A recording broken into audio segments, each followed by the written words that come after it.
see everybody got here safe. My kids' buses were canceled this morning in Avon Maitland Board. And I was saying to Katie on the way in, I barely got here. If I was in a regular car, might not have got here this morning. First item of business is adoption of the agenda, moved by Mitchell, seconded by Finch, that the moved by Mitchell, seconded by Finch, that the agenda be adopted as printed and circulated. Are there any issues with the agenda? All those in favor? Opposed? That is carried. And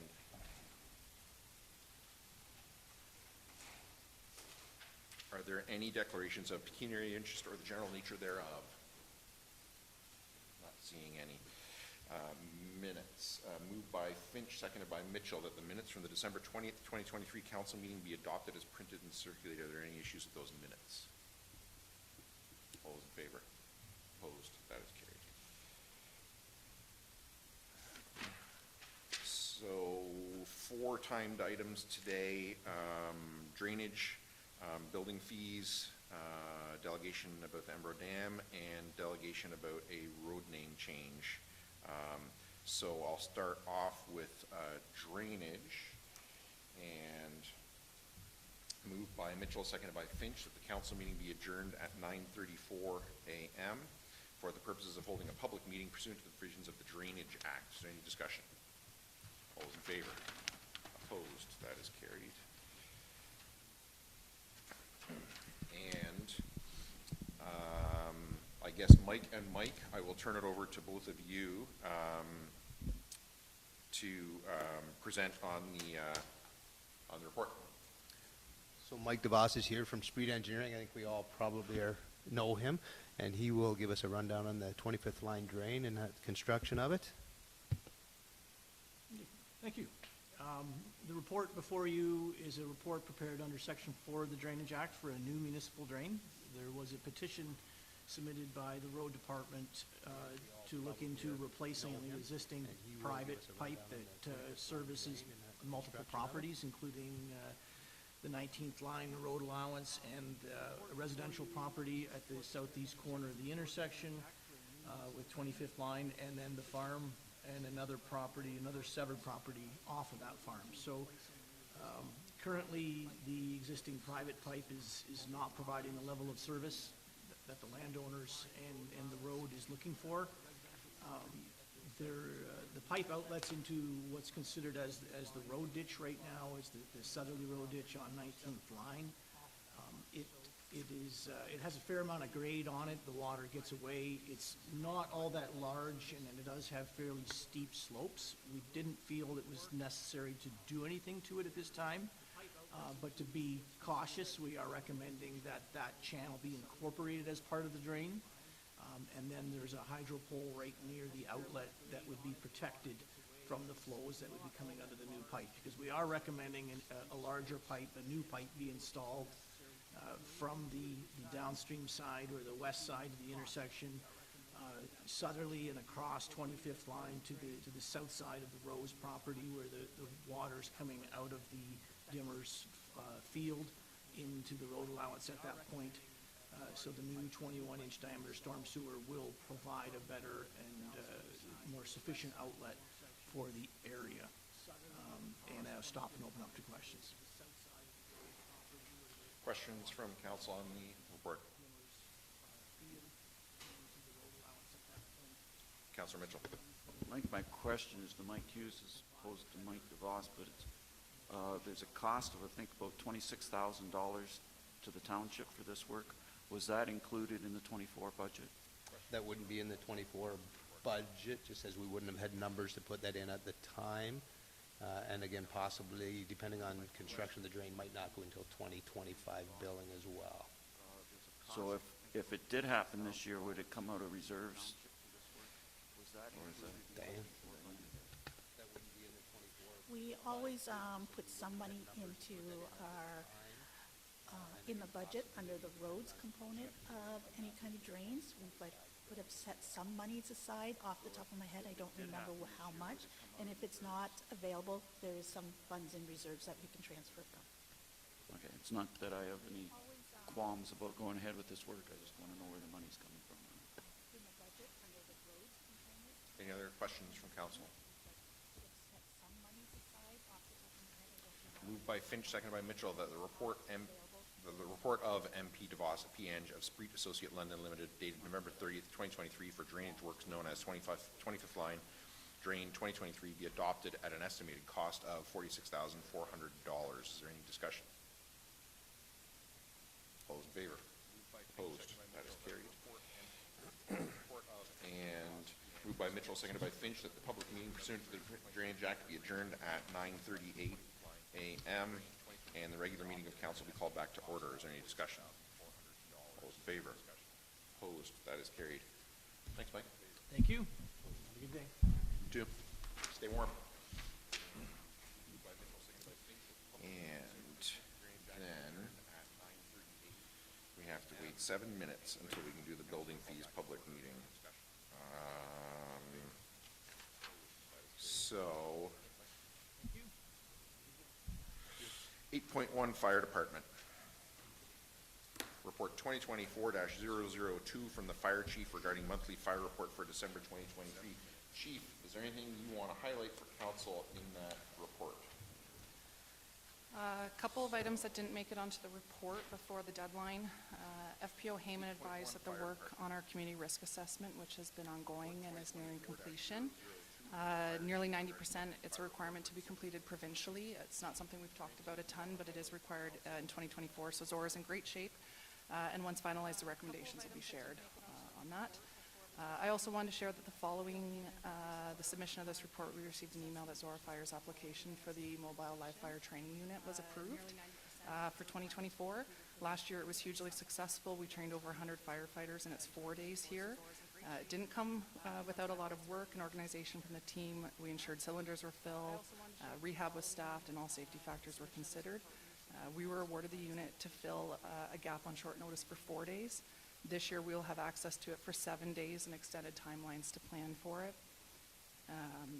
We had it in mid-July last year, and this year we'll receive it in the end of May, which is exciting. It'll allow for increased live fire time for our new recruits, as well as access to live fire training within our municipality. And the application was submitted as a collaborative initiative in hopes that the opportunity to again host our neighbors in and out of Oxford. I'll be sad to miss it, but hopefully I can support it from my new role.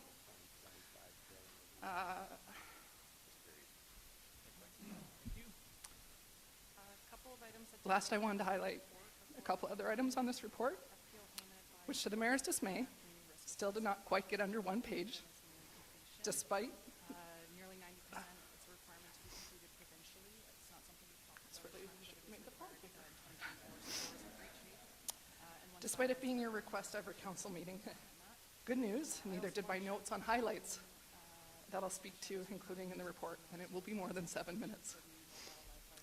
The reality is I do not have it in me to shortcut the accomplishments and the work of the department and the decisions that go into how to best support them in protecting life and property in this community. The men and women who serve within the fire department do not work out of this building, and as a result, they depend on the fire chief to be their advocate for time and difficult decisions. They rarely get to interact with staff, and despite some of that, many of them have worked here for over 30 years, and many in this room do not know their name, let alone that they collect a paycheck from us. Speaking of pay, I suspect most in this room don't know that firefighters in Zorra are paid annually and at Christmas time. It made me also realize that perhaps many of the community may not know that they are paid at all, as often we recruit each year and see some surprised faces at the idea that this just isn't volunteering. For this reason, I felt it was important to include in my report, but also to highlight here. I noted in my report that staff worked with finance to shift fire pay to a monthly model beginning in 2024. I've since received several questions regarding this from council as well as from firefighters. Further, this has been a discussion with the team at several of our chiefs and officers meetings regarding shifting to a more frequent model. Each time the group struggled to see the benefits from their lens. I suspect this model of pay may have started with the idea of a stipend. This helps account for the idea that there is no vacation pay and no overtime if they exceed a certain threshold of hours. To some firefighters, the stipend was a welcome surprise at the end of the year.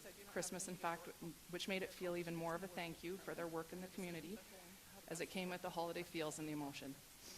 In fact, there are firefighters on this department at present that when they received their first pay were surprised. They did truly believe it was a voluntary commitment for their community. These annual pays are meant to provide a form of monetary compensation for the time and commitment required by the volunteers. But the reality is that the word volunteer is misleading. They are paid on-call firefighters, and they are employees of this municipality. Instead of being supplied with a Township of Zorra t-shirt or hoodie, they are instead provided with a Zorra Fire crest in which they wear it with pride. In 2023, we successfully moved 62 firefighters from a check to direct deposit. This was not an easy battle, but we did it. They suspected after the change to EFT, the next one would be the change of frequency. In full transparency, I shared that this was possible, but I would advocate for them as long as I am the chief and can bridge the gap to balance the needs of financial information and the wishes of the firefighters. Monthly pay is not the wish of the firefighters, and I believe may be met with some resistance because the old adage goes, firefighting is 100 years of tradition unimpeded by progress. But for Zorra, there are very few things that hold true to this statement. Each time the group struggles to see the benefits from their lens. There are very few items of tradition left, though I'm proud to say some of this is because we have some of the most innovative members and out-of-the-box thinkers within our service. For example, in receiving a grant to outfit a water rescue trailer, it became a multi-purpose unit with the creative thinking of the team to have it roll out equipment cart, not only for increasing the effectiveness in response, but ensuring the trailer is multifaceted for other uses. When required to meet legislated training requirements set out by the province, they did not walk away. They listened to the reasoning, they became early adopters of training model, and they hold one another accountable to live up to the idea that as brothers and sisters in the service, if ever faced with their worst day, they will carry them out or lay down beside them. And when asked if they would support hosting Camp Molly in a municipality to empower young women in our community to change the way they see themselves, I had never seen a fire station so clean or so many smiles on our firefighters' faces who watched friends, family, and young women from near and far grow as a result of their passion, encouragement, and mentorship over those 4 days. None of that is traditional information and the wishes of the firefighters. We have conversations about electric pickup trucks, AEDs that provide Wi-Fi data to EMS. After a scene, but most impressive and untraditional of all, is that for the most part they've come to accept that they are no longer 3 individual stations serving one municipality, as they can be observed chatting and supporting one another on scene, as they change an air cylinder at fire or work as a team with members from another station to support firefighters young and experienced with multi-station training. I trust that this team will ultimately move past the break in tradition just as they have evolved through the discomfort of every change in the past. My first council meeting, I got to bring a report to council advising that I was buying a fire truck. I will always remember the moment as I was significantly different than my previous work factoring quadratics and making lame jokes about pi when teaching trigonometry. I now get to buy sirens and not just explain the Doppler effect and how it sounds when a fire truck comes past you. I do not want the next chief to miss out on those same highs at their first meeting because there was a group of firefighters angry about the pay structure that had stood for more than 50 years. I didn't want 62 firefighters having this be their first interaction with the chief, so I'll let them direct that emotion and frustration at me instead. I trust the Director of Finance that this is the best choice and know that there are others out there that have already made the change despite this not being the wish of the firefighters. And I know, like every other time, they will adapt and overcome. When I began, I had concerns with the process and the data entry that would be required to complete this with very little admin support, and the inconsistencies between the way each station entered incident data and call data. The idea of doing fire pay as it stood 12 times a year would have been impossible with our current resources and processes. Over the past 2.5 years, efficiencies have been put in place to properly close out the fiscal year, ensure entries are consistent between stations regardless of which station the firefighter attended from, account for more than just paid hours but unpaid time dedicated to the community, and are reviewed in a timely manner by not only station management but also the firefighter. However, despite the forward progress, difficulties still exist when looking for information for supporting firefighters with VFIS and WSIB claims, an unfortunate and growing reality for such a large staff group, whom are routinely tasked with dangerous work. Additionally, without being more timely in pay, the argument can be made that we are not being fiscally responsible. It leaves us gaps in the auditing process, and this will help close that, providing an accurate snapshot of firefighter wages, for instance, training and public education as we budget and plan for future years, let alone work to stay in the budget of the current year with the unpredictable nature that emergency response is. Through some innovative revenue-generating streams, we have always found a way to cover this, but in tracking and staying on top of this, additional work has to be completed and it leaves room for error and omission. The process is imperfect, and ultimately this expectation cannot be assumed moving forward. It's for those reasons that I agreed to ensure the processes are ready for the shift in 2024, despite the hit I believe it will have to firefighter morale. I explain this in such detail not because this is the mountain I want to die on, but because it is a seemingly small business type decision that's important to our firefighters and the fire service, and I hope are continued to be advocated for and considered in the days, months, and years to come. They are the most important asset in this service. It is not the trucks and not the equipment. It's the 62 of them.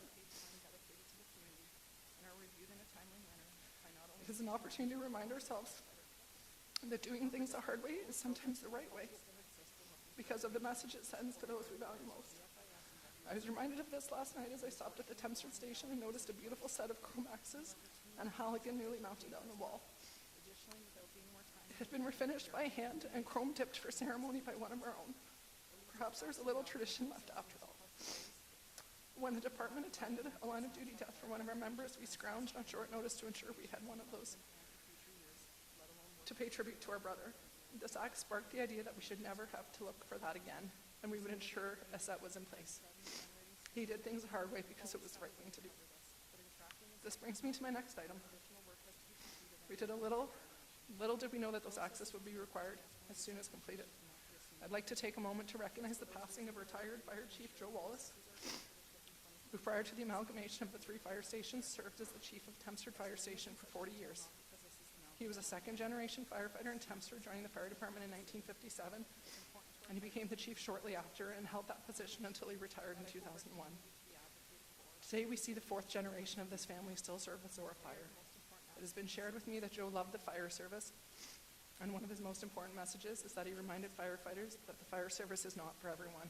One of the messages that Joe passed down to the group he led was that this can be a really tough job at times and not everyone can do it, but somebody has to do it, and he was proud of them for doing it.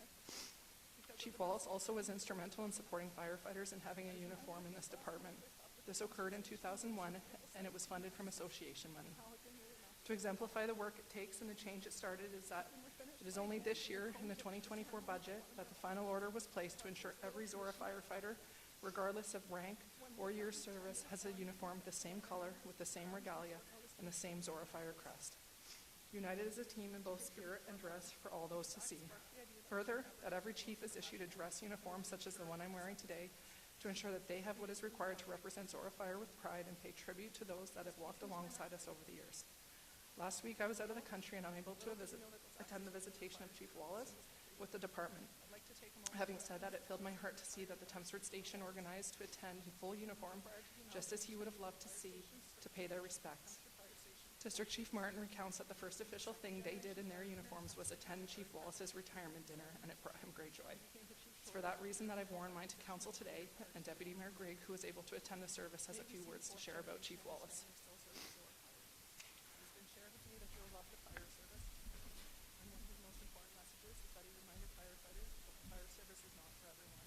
One of the messages that Joe passed down to the group he led was that this can be a really tough job at times, and not everyone can do it, but somebody has to do it, and he was proud of them. Chief Wallace also was instrumental in Thank you. So this occurred in 2001. I wasn't expecting all of that. I don't know why I wasn't expecting all of that, but 9:45 is going to come a little bit later. Thank you.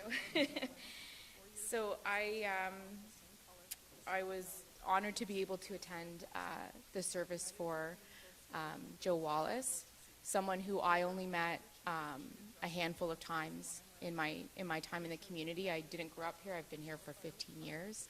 But one of the conversations I had with many members of the community and his family while attending his service was, you know, my interaction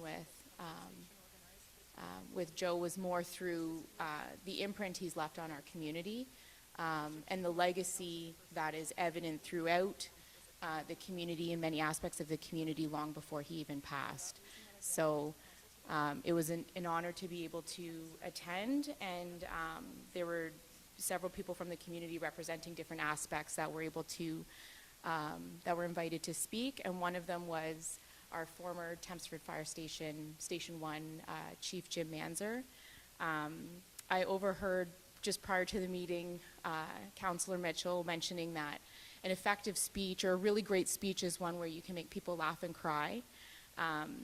It was a room full of people who both laughed and cried. It was an incredible tribute to Joe, and I asked for his permission to share a couple of pieces from it here at council today, because he really, he did an incredible job capturing, I think, you know, so much of why his legacy is so important to our community. So I've just highlighted a few pieces. There's some from throughout, so there's sort of some timeline pieces missing, but so the fire service runs deep in the Wallace family history. Jack Wallace, Joe's father, was one of the founding members back in 1950. Joe joined the force in 1957 and became chief in 1962. He remained in that position until his retirement in 2021. Joe's brother Ted was also a member for many years, as well as sons Gary, who joined in 1980, Tim in 81, grandson Jeremy in 2006, and grandson-in-law Alan Thurkettle in 2011. Jeremy, now a captain, and Alan are still active firefighters at the Thamesford Station, and grandson Jeremy is also a firefighter and training officer at the London International Airport. Jim says, the one thing I remember quite vividly from my first fire practice was Chief Wallace taking me to the side and saying, Jim, this isn't for everyone. You're going to see things and do things that are not asked of most people, but someone in the community has to step up and do this. If in time you realize this isn't for you, there's absolutely no shame in coming to me and saying, Joe, I can't do this. This was my first taste of the immense respect I would gain towards Chief Wallace. The Thamesford firefighters quickly became a second family to me, a group of people with whom I spent a lot of time with. An important aspect of being part of this family was to convene after calls, especially traumatic ones, which there were many. The purpose of this debrief was to help members talk about and process what they had just seen and done. The Wallace insight, compassion, and calmness always prevailed at these post-incident gatherings, which for me helped provide an opportunity to come to terms with the mental trauma which we all experience after some calls. There was always follow-up phone calls and visits to ensure our ongoing wellness. To many of us, Joe is the father figure of this family, someone we all looked up to. The word culture is often used in the fire service. The Thamesford Fire Department, now known as Zorra Fire and Emergency Services Station 1, has a rich history of culture. The buildings have changed over the years, but within the confines of the walls remains the same respect and complete devotion, dedication, and desire to serve the residents of Zorra Township to the highest level of standards. Chief Wallace was instrumental in fostering this culture, which still exists today under the watch of Chief Martin. I always maintain that being chief of the Thamesford Fire Department was not a difficult position to hold. When people are treated as equals and with respect, everything just kind of falls into place. Lessons I learned from Chief Wallace. A special thanks goes to Ellen. Being wife, mother, and grandmother of a firefighter is not an easy position to hold. You and the other members of all the firefighters, you and all the other family members of all the firefighters are the unsung heroes in the fire service. Your sacrifices are immense. Thank you, Chief Wallace, for all the lessons you have taught so many of us over the years and for your years of service and dedication to our community.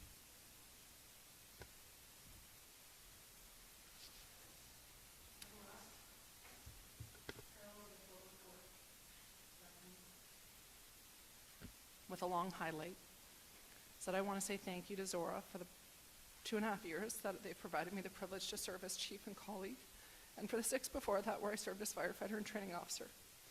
I have a deep sense of gratitude and appreciation at my final council meeting before I'll be resigned from the position of fire chief at the end of the month.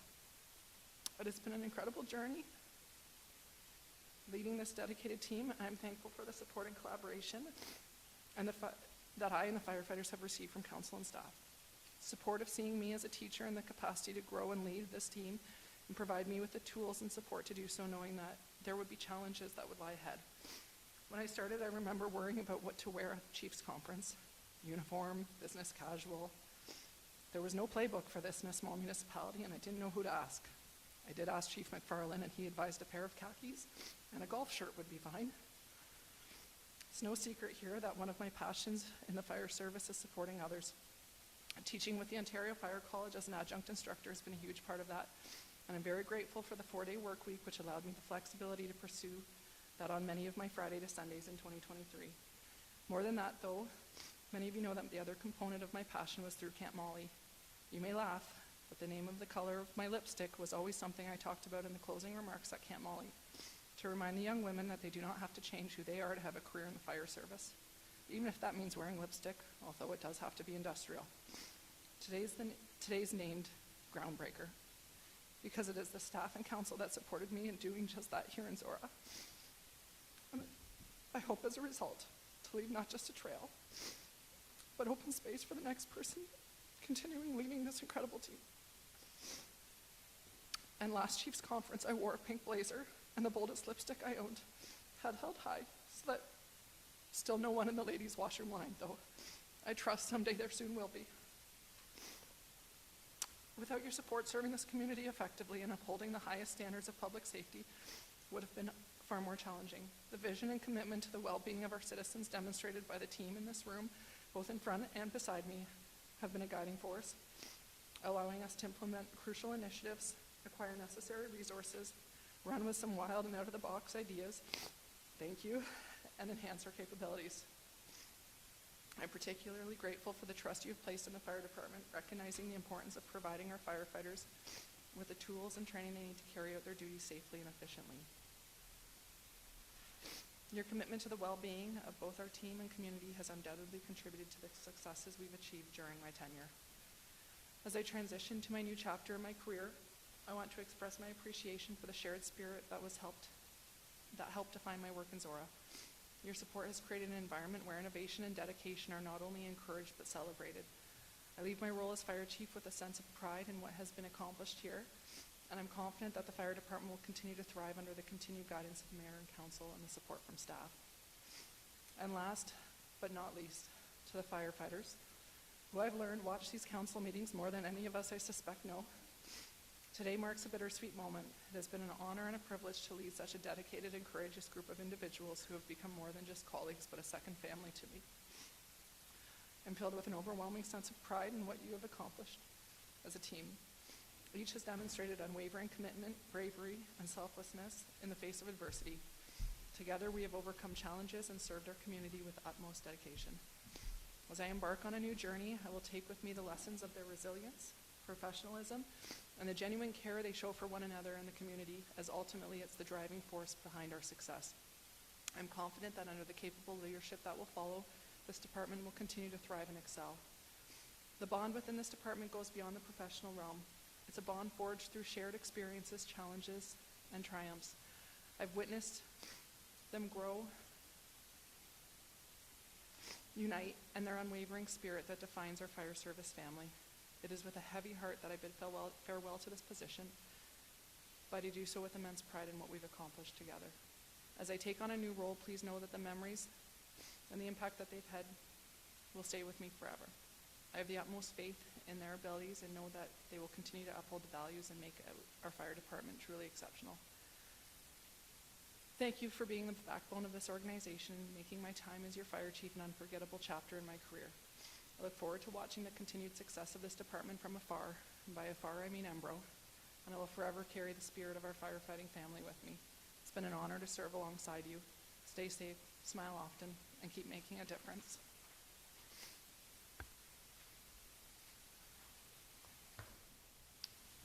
Questions or comments? Councillor Mitchell. No questions, but comments about a former chief and a soon-to-be former chief. I didn't know Joe Wallace very well. He predated me. By the time I was in a leadership position, I worked with his proteges, John McFarland, Jim Manzer, Andy Martin, and I saw what he instilled in them and the culture of the Thamesford station, which we tried to emulate in Uniondale. And when the Uniondale station, at that time, the Uniondale Fire Department was formed in 1975-76, Chief Wallace was the main resource person to help the new firefighters in the Uniondale area acquire equipment, including a 1946 tanker that was a former Thamesford truck, which I had the pleasure of driving once or twice, and it's an experience I'll treasure forever. But Joe was the resource guy that Chief Rietmeyer leaned on very heavily in the early years of the Uniondale Fire Department. So I want to add my condolences to his family. And as you said, he was the second generation. Now we have the fourth generation serving. As far as the more recent chief, as you know, I had some reservations when you were hired.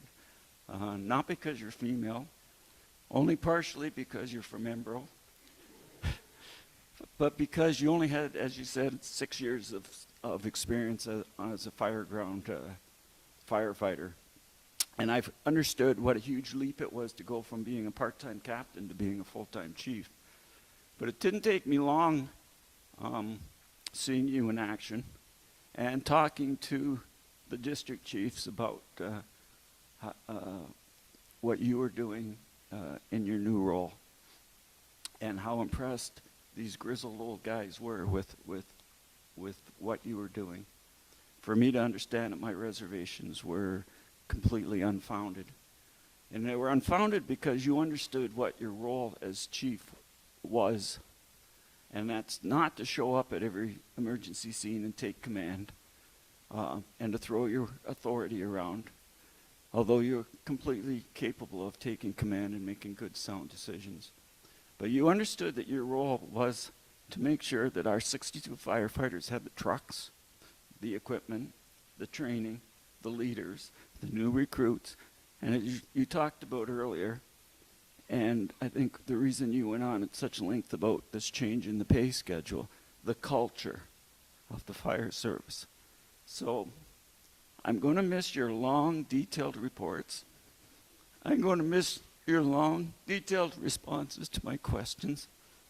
I'm going to miss our chats, and I'm going to miss your passion.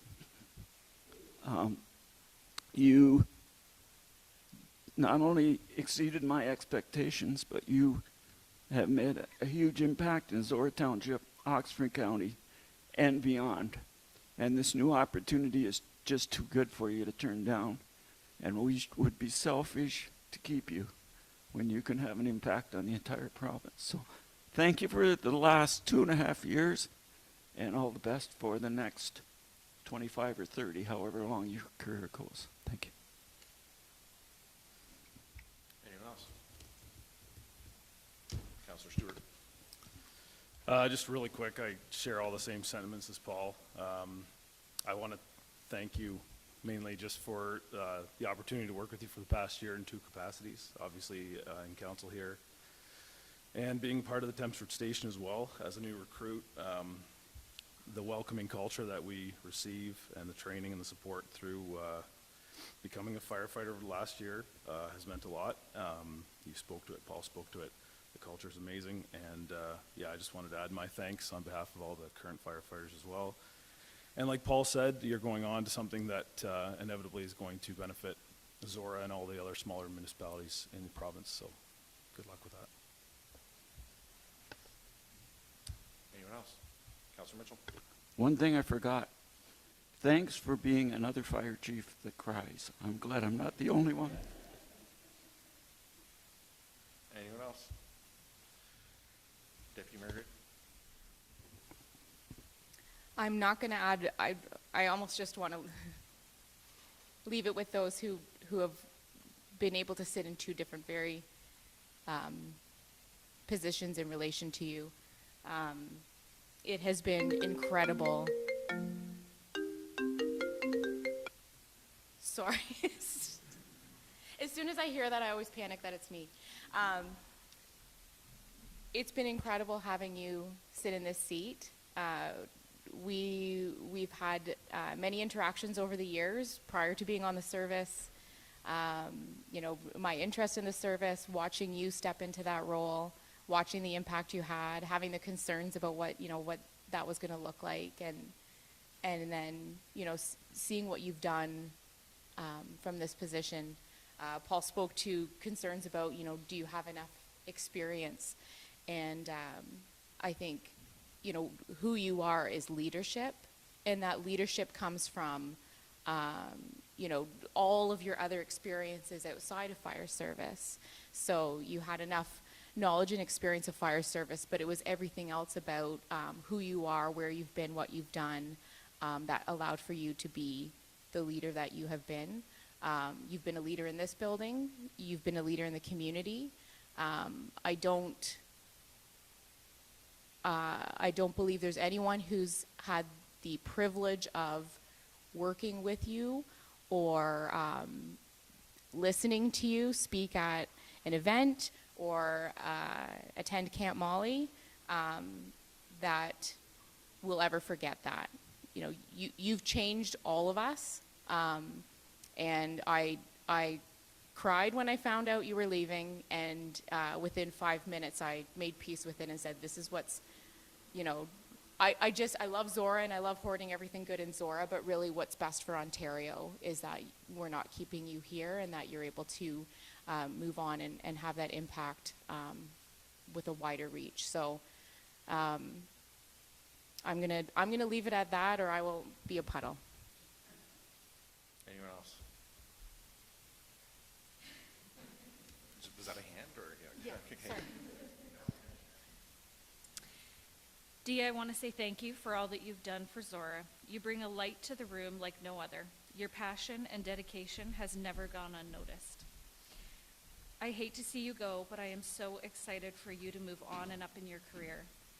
I wasn't sitting in this seat long when I came to realize we had a gem that has so much potential. To this, and this township was just going to be a stepping stone for bigger and better things for you. I wish you all the best. Anyone else? I'm not going to speak much to Chief Wallace. I think Chief Manzer through Deputy Mayor Grigg covered that better than I could. For Chief Kerwin, I think, I'll perhaps unsurprisingly, I'll be a little bit more controversial than some of the other councillors. I think any time a woman steps into a non-traditional role, it's commonly known that they do actually two jobs. They do the job that the man was expected to do, and then the second part is they have to do it better than the man did, because there's always going to be at least some people saying, is she really able to do that job? Is she just, and I specifically had a resident tell me at the time, and I told you this, is she just getting this job because she's a skirt? I had several firefighters, residents, contact me at the time saying, I don't know, she's only been a firefighter for 6 years. Is she just getting this because she's a woman? I think in the comments that you've heard today and that you've heard over the last 2.5 years, and that I know that you've heard from your fellow firefighters, that job 1 was 100% done. Job 2 was 100% done. There's a third job that women have an option to pick up when they take a non-traditional role that not all women do, and they're certainly not obligated to do, but you absolutely did. And that is to highlight to other women that they can do that job too. And I know that from talking to many residents, especially young women in our community, and I don't just mean at Camp Molly, although especially at Camp Molly, because I saw those faces on day 1, and I saw those faces on day 3, and they were not the same faces. Like, those women were completely different people in 3 days at that Thames Fire Hall. But I know from talking to other young women in our whole community that they were transformed by seeing a female fire chief. Like, which station? No, all of them. You mean the chief for all, yeah, the chief for all the trucks, all the firefighters, all of it. That's her. And the other one that got me was, as I talked to mayors, councillors, wardens throughout Ontario, talking about issues, and inevitably I would use the pronoun she when talking about our fire chief, and I could tell that they weren't listening to me anymore because they already had their next question primed, which was, your fire chief's a woman? And I always say, yeah, our fire chief's a woman. So all that stuff that I was just telling you about that you think is so cool that we're doing in Zorra Fire, by a woman.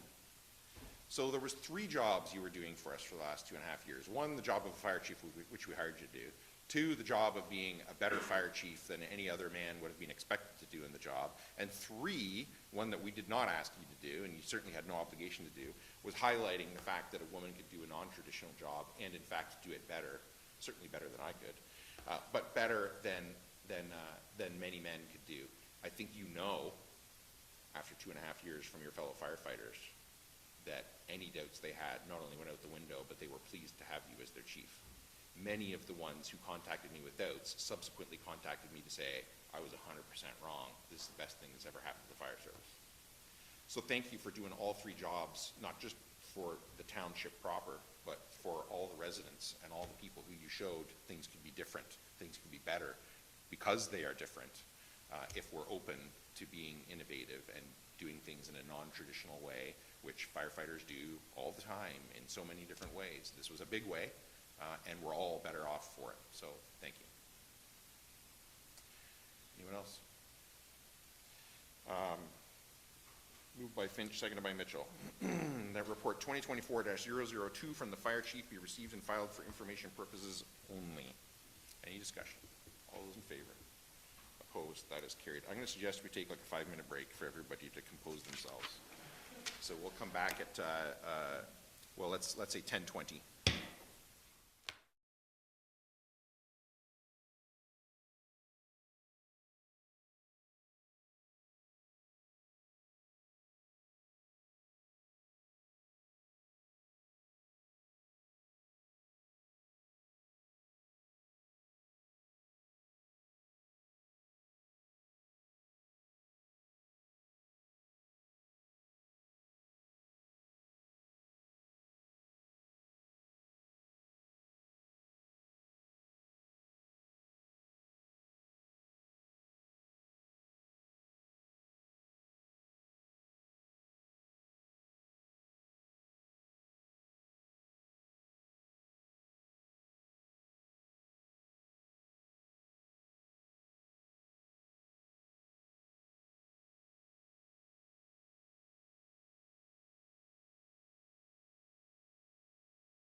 10:21, I'll call the meeting back to order, and the next item of business is building fees public meeting, moved by Finch, second by Mitchell, that the council meeting be adjourned at 10:21 a.m. for the purpose of holding a public meeting pursuant to subsection 7(6) of the Building Code Act RSO 1992 as amended. Is there any discussion? All those in favor? Opposed? That is carried. And is there any report to be read here in this case? I mean, there isn't really any presentation to be made. Are there any members of the public, either here or virtually, to speak to the issue of building fees? Nobody online? All right. Then moved by Mitchell, seconded by Finch, that pursuant to the Building Code Act, the public meeting be adjourned at 10:22 a.m. and the regular meeting of council be called back to order. Is there any discussion? Councilor Mitchell. Yeah, there's not much to say. We've discussed this previously. It's just part of good due diligence to make sure that our fees are updated on a regular basis so that we do get cost recovery, because this is one of those departments where we're allowed to have cost recovery. So this is just meeting all the legislative requirements, and I think we're all in favor, at least I'm in favor of passing the motion to support the changes. Any other discussion? All those in favor? Opposed? That is carried. And next is delegations, and 7A is Sarabjit Singh, or I'm not sure actually who's presenting, actually. Scott Robertson. From Matrix Solutions, I assume? Yeah. Correct. All right, and I will turn it over then to UTRCA and Matrix as to how you want to present this. And I'll just remind you, as I do all the delegations, assume that this council has done their homework. They do, and they've read it all, and highlight the points that you want to make clear to council, but also to any residents that are watching, and then I'll turn it over to them for questions. Certainly. I'm not sure if that bar is going to leave our screen or not, or whether that's on other screens that you're seeing. So thank you, Mr. Mayor, members of council. This is the second time I've been before you on this particular project. I was here on March 1st of last year, which I'm sure you will all remember in great detail. You had some valid questions at the time, and we've gone back and done some more homework and come back before you today with the study a little more advanced and hopefully address your questions. I have with me Marietta Pushkar of our office, Matrix Solutions, a pluvial geomorphologist, and we have, I think, 3 representatives from UTRCA here that are all available to help answer questions at the end. So in terms of an agenda, we'll just quickly run through the EA study again. That's generally what I presented to you last March, but we'll just refamiliarize. And the preliminary project implementation plans and next steps are really what's been developed subsequent to that. So in terms of the EA study, just to reorient you, we are in Embro. The Embro Dam and Embro Pond are within the Embro Conservation Area, which is, no surprise, about 2 kilometers north of Embro. The dam is about 65 years old, constructed in 1959. It's an earthen embankment dam. There is a concrete bottom draw low flow control structure that discharges the majority of the water through the dam embankment. There is an emergency spillway on the eastern side of the embankment that would provide some additional flow capacity under a high event condition. Drainage area to the dam is relatively small, about 7 square kilometers. It is on Spring Creek, which is also known as Youngsville Drain. It's tributary to North Branch Creek. The Spring Creek itself is a nice cold water fishery. There's native brook-trout populations upstream and downstream of the dam, but as with most dams, they form a fish barrier and don't allow that interspecies migration upstream and downstream of the structure. So that's one of the negative effects of a dam. It's about 0.8 hectares in size, so 2+ acres. And there's a typo here that says 3,000 cubic meters. It's about 30,000 cubic meters of storage in the reservoir. It's about 100 meters long and at its peak height about 4.5 meters high. So it is a small dam by provincial standards. Some history of this project, why it is where it is today. Any dam owner is responsible to do periodic dam safety reviews and assessments of the infrastructure. And in 2007-2008, these studies were completed by Acres and Naylor Engineering, and they found both structural instability issues, some structural characteristics. The dam embankment slopes were steeper than they would be if it were designed today. There's also some hydraulic capacity restrictions around what is called the inflow design flood. So in this case, it would be a once in a 50-year flood, about 2% chance any given year. It could overtop the dam, and any earth and embankment dam, when overtopped, has a danger of failure. So it doesn't meet some provincial and federal design guidelines, so an EA was commenced to figure out what to do with it in 2015. EA report was filed in 17. There was some pushback on some aspects that weren't adequately considered, so some cultural heritage assessments were done by 2022. There's been a dam on or near the site for roughly 200 years, so there's definitely some cultural heritage in the community with having that structure and a pond there. The EA process was recommenced in fall of 22, and as I said, I was before you in March of last year to sort of present the findings at that time. Subsequently, we've gone back, gone into a little bit more detail on how to implement it, the costs, and also engaged a community liaison committee, which is a part of a function of the Conservation Ontario Class EA process. There have been 2 meetings held in that regard, and I think we're both successful. We were present at the second one, and to my interpretation, it was very well received. And we've developed the implementation plan, which has come before you today. So those issues we talked about, it doesn't meet current safety or stability standards. It is a low-risk dam by provincial and federal sort of review, and it's a function mainly of not a lot of environmental or risk to life and property downstream. There's no structures or people that are generally at risk. If the dam were to give way, it would no doubt release a lot of sediment into, like I said, native brook trout habitat downstream, which is a negative environmental consequence. But there isn't a lot of sort of people or infrastructure to get in the way. As I said, any dam owner is responsible to do these classifications and dam safety reviews on a periodic basis, and the Ministry of Natural Resources and Forestry would require us to revisit that hazard potential classification every 10 years, and it was done, like I said, in 2015, so that's coming up. I wouldn't expect it, given the size and the lack of any change sort of environmentally, that it would go away from a low risk, but it is function of a dam, of any dam, that you have these recurring studies that have to keep coming up and have to be paid for. So as part of the EA, we looked at 5 different alternatives for what to do with the structure. And so presented here are 4, and the next slide will be the preferred. The first in any EA is a do nothing. It's just a mandatory alternative that you're supposed to look at. It is exactly as the name sounds. We don't do anything with the structure, but then it doesn't meet the problem statement of what to do with the flood and structural stability issues. We simply do nothing. Alternative 2 would be to repair and reconstruct the existing dam to meet those provincial standards. 3 would be sort of the opposite end of the spectrum, would be to remove the dam altogether and construct or allow a natural channel to form of its own devices. If you open these up, the water will find its own natural plan form, but it's not necessarily as stable or as functional as it might be if humans sort of took an intervening hand through the science of fluvial geomorphology. Alternative 5 is a bit of a hybrid where we would lower the dam crest, and so you would get a little bit of that natural channelization through halfway part of the existing reservoir, but you would still have a low head dam there. So again, incumbent with any dam ownership, you've got those repeating operational studies, inspections, maintenance, operational issues. Where we landed in a preferred alternative, and this has been vetted through public information centers and again through the community liaison committee, was alternative 4 was deemed to be preferred. It was sort of a middle ground between 3 and 5, where we have a natural water course that is allowed to pass unimpeded through the area. So again, reconnecting those brook trout populations upstream and downstream, reconnecting the fishery, but it maintains an open water body in the form of an offline wetland or an offline wet pond called riparian ponds.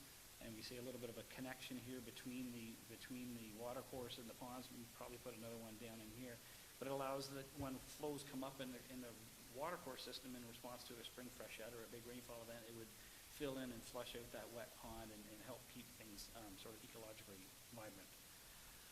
With any alternative, you need to look at the impacts of that preferred alternative and make sure we can mitigate anything that's negative. Most of the impacts associated with implementation of this alternative would be positive. We're reconnecting the fish habitat. It will improve water cooling. The fact that a pond sits there now, it warms up in the summer just like a swimming pool would, and cold water that comes in gets warmed up and is discharged as warmer water, which is not good for the brook trout habitat downstream. Trout are very susceptible to changes in temperature and especially as it gets warmer. There are some potential negative effects, but none of which can't be mitigated. So for example, nearby a groundwater well. So if there's a property next door that has a well supply, perhaps even a shallow sand point or something like that, the fact that a dam and a pond have been there for 200 years, it might have been artificially keeping that groundwater table higher, and when we reduce the water level in the dam, it can come down, and now all of a sudden you've got a private landowner whose well is running drier than it should or can't produce. In which case you would monitor for that and then mitigate by deepening the well or creating a new well. So socially cultural is perhaps the biggest. If you're a fan of a standing water body in a pond, it can be seen as a negative change to remove that, but if you're a fan of flowing water and watching trout spawn upstream and downstream, so recreational opportunities, so that would be deemed as a positive impact. Recreational opportunities will change. I don't get the sense that a lot of people were using it as sort of a boating opportunity, but it is there, so that would be lost with this, but instead, or maybe a still water fishing opportunity, but we're now into more of a moving water or riverine fishing, angling opportunity. In terms of financial, of the five alternatives looked at, do nothing would theoretically represent the cheapest option from a capital because you're doing nothing, but from operationally, you do have ongoing continued maintenance, and you would need to again, any of the three options that retain a dam, whether it's the lowered one of alternative 5 or alternatives 1 and 2, you're still going to have those ongoing operational reporting, inspections, operations. Alternatives 3 and 4, where a dam are removed, they're expected to become stable, and it doesn't represent a dam anymore, so no more dam safety reviews or inspections, that sort of thing. Just a snapshot of that Class EA process to highlight what we've done and where we are. We're at the green arrow. We've been through the problem identification, completed the background studies to characterize the environment, the broad environmental, technical, natural, social, cultural, and economic, gone through the public consultation, determined our preferred, and we've assessed that implication, as I said on the last slide, and sort of identified that any negative impact can be mitigated. And here we are presenting to you at the green arrow, with the next step being one presentation to the board and the filing of the EA report with the ministry. The acceptance endorsement of an EA report at this stage does not mandate that the preferred alternative must be implemented. If there are any barriers that come to the fore as we go through detailed design and get towards implementation, financial, economic concerns being one of them, it just sits on a shelf. It's just a report that's been finished. It says this is our preferred alternative. It's been through that public process. It doesn't sit forever. If it sits for, in this case, 5 years, if nothing's been done in terms of the project implementation, and that's nothing. All you have to do is start the project within 5 years. But if nothing has been done, it will require a re-review. So you go back and re-look at all of those environmental characterizations. You go back and look at the various alternatives and make sure nothing's really changed. So I don't believe it will be a full-blown EA process as we've been through here, but it would be a condensed version of it that includes many of the same moving parts. So in terms of moving forward, if we go forward with alternative 4, what does the implementation plan look like? And I've highlighted in caps here the big word preliminary, and a lot of that is, just to reflect the fact that there's a lot of uncertainty that remains in place here within the implementation of this particular alternative. There are a number of steps, including the technical assessments. There's some more that would need to be done in order to support detailed design. Ongoing consultation. You need to go through a series of permits and approvals with a variety of different agencies. And then you go to implementation through actually construction and the various aspects that are involved there. So in terms of technical studies, what I'd love to highlight here, there are a number of them. You would want to look at the watershed hydrology again to understand the flow regime that we're working with in order to make sure the channel is designed and sized properly, the opening in the dam is sized properly to allow the biggest flows to come through basically unimpeded. Hydrogeology, we talked about the neighboring groundwater wells. It's really just monitoring them to make sure that when we're drying down the pond, we're not negatively affecting somebody's water quantity or quality. Sediment characterization, the big bracket here is if off-site transport is required. In the last 10 years or so, the province has gotten there's a lot of regulations that have come in that make transfer of soils across property boundaries a lot more restrictive and stringent. Costly in terms of doing all the sampling, the lab analysis, knowing what's in it so that you know where you can put it without a negative impact. So if we can keep sediment on site, and there's no reason to believe we probably can't keep all of the sediment, whether it's the dam removal or the mucking out of that wet pond, wet land, you can't keep that on site. So I don't think we would need to do the sediment characterization intrinsically. From environmental, you need to, again, just continue to monitor the vegetation and reptiles. So the point to take away from the technical studies here is that UTRCA has the staff to generally take care of most of these outside of the archaeology, and that would be a very limited study. They have the water resources engineering and the ecological staff to take care of a lot of this. So it can really be done on the cheap. Continued consultation, again, the indigenous communities, which we've reached out to, but they haven't been able to make it to the community liaison committees. The CLC would continue, and again, we continue to relate to the regulatory agencies. The various design elements of implementing this alternative would be the channel sections themselves, making sure that the profile and the plan form and the substrate, which is the material at the bottom of the creek that's best for the fish, making sure that's all sort of designed appropriately. What the wetland looks like and where it is, the dam embankment removal. What do you do with all the material you pull out of here? Well, there's a great thought to be using it to form that buffer area or a trail system, a raised trail system between the wetland and the pond, which enhances sort of the main use of the area as we know it now is dog walking, trail hiking, that sort of thing. So the brown sort of artist renditions here are where you would see trails, but I could see another one coming in between the wetland and the watercourse, for example. Erosion sediment control is a big deal. It's a dam having been in place here for a long time. A lot of the sediment that's come in from the agricultural contributing watershed is settled out in this pond over time. So you want to make sure that the drawdown of the pond is done in such a controlled way that we're not leaking a lot of sediment downstream and spoiling that trout habitat. The trails and educational signage. So this is where you really would engage with the local volunteer community, and there is a Embro Pond Dam or a Pond Association, I believe it's called, that I would expect would want to be involved in helping sort of visually shape and even do the work weekends and evenings on sort of plantings and seedings. We've got examples where this exact situation has happened. In terms of the implementation strategy, multi-year, year one is more that the detail of the technical studies that we just talked about. The big one here would be this staged removal of stop logs. So how the outlet current works is it's stop log controls. The stop logs are just logs that are basically stacked on each other, and they control the height of water in the reservoir. There's 10, I believe, 10 to 12, and we would just very, very slowly remove those over the course of a year. And the slow aspect of it is to, again, keep that sediment that's up there stabilized. What tends to happen in a pond like this is that sediment that's in there is full of the native seed bank and a lot of nutrients that have come in from the agricultural watershed. So when it dries out and gets exposed to the air and the sun, it just pops with vegetation. When it pops with vegetation, the root mass actually adds to the stability of the sediment that's there, so it holds it in place. Year 2 and year 3 is where we really get into some active construction.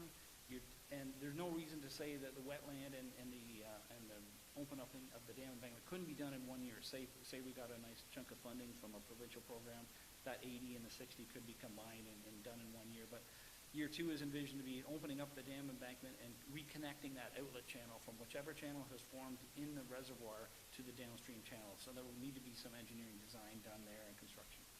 And again, monitoring. And monitoring on all 3 years has got UTRC in brackets, again, representing it's a staff cost. It's not an external sort of consultant cost. The big bold note at the bottom says we're into about $200,000 over the next 4 to 5 years, even if the do nothing is selected. Technically, that's wrong. If we do the do nothing, we're doing nothing. So there's no real cost there, but there is a huge risk and a liability if that dam were to fail. The $200,000 is really around that. The idea is you can't do nothing. If your car is making a weird noise and smelling like oil, you can't just turn up the radio and open the window. You've got to do something here, so it's embankment repairs, it's getting it up to provincial code. So that would be, the $200,000 really reflects alternatives 2 and 5, where we're rehabbing the dam or lowering the dam crest and leaving a dam there. It's not that those are without cost, is the point. The monitoring and adaptive management, and this just is a nod to the fact that we are uncertain as to what that creek may look like. I think that the desire right now would be to let it try to find its own plan form, but again, if it doesn't find something that's reasonable and stable, we've got to monitor for that, and we take an adaptive management approach, which is adjust to what you see. Sometimes it's called a field fit. We're going to monitor those water wells. We monitor the water courses. We monitor for invasive species. I have seen some ponds where the seed bank that's in that sediment that we talked about is actually something that you don't want there, and you see Phragmites start to come up. So it does require some active management at the time to make sure that's throttled back early. The experiences I've had is that it's often a volunteer group that comes in and takes care of that sort of stuff. And the last last slide I have here is the second last slide, but this is around the funding sources, because this is one of the big questions that you guys had validly at the last time we were here, is how much and how much are we on the hook for?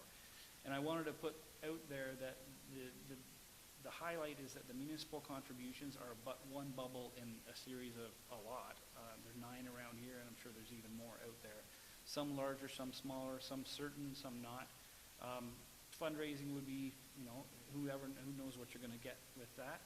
The water and erosion control infrastructure is a big funding pot that is managed by the Ministry of Natural Resources, and it's dedicated to mainly conservation authorities on an annual basis.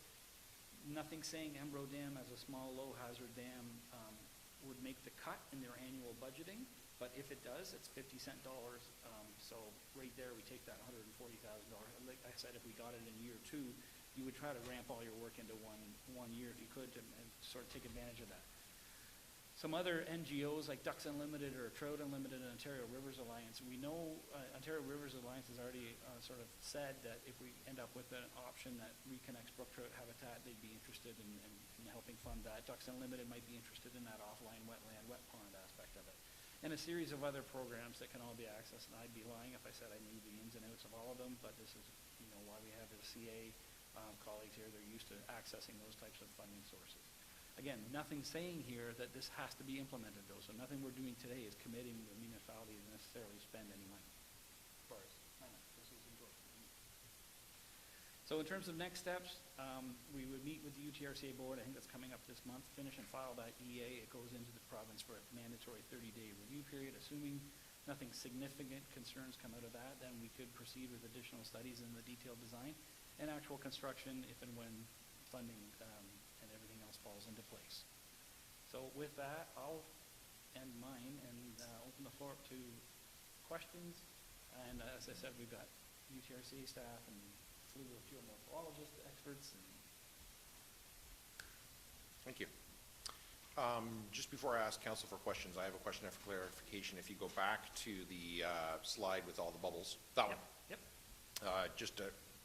I'm pretty sure I know the answer to this, but I want to get a clear answer from either yourself or Upper Thames.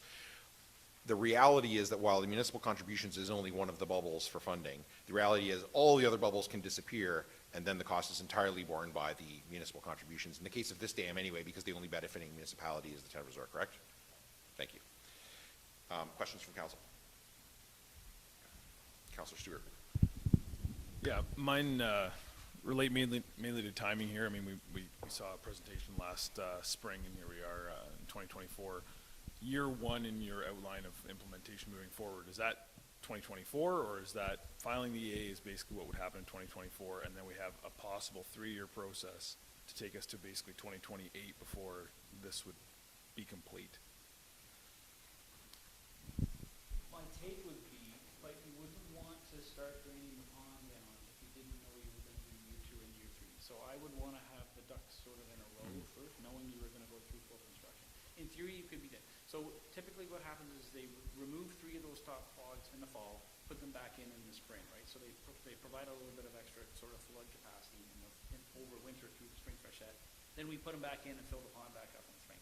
So this would be, the logs have pulled out this last fall, we would leave them out and we would gradually pull them down. But I wouldn't want to be left necessarily with a dry pond that didn't have enough of a flow outlet, which means you've got to get into some dam removal in year 2. If we didn't have that lined up, I don't know if we'd want to start necessarily. Yes, I would concur with that. We're not committed to moving forward in 2024. We have some questions to answer about the process, and we want to see how that would evolve before we would start that process. There is the option of not putting the logs back in the spring and leaving it low.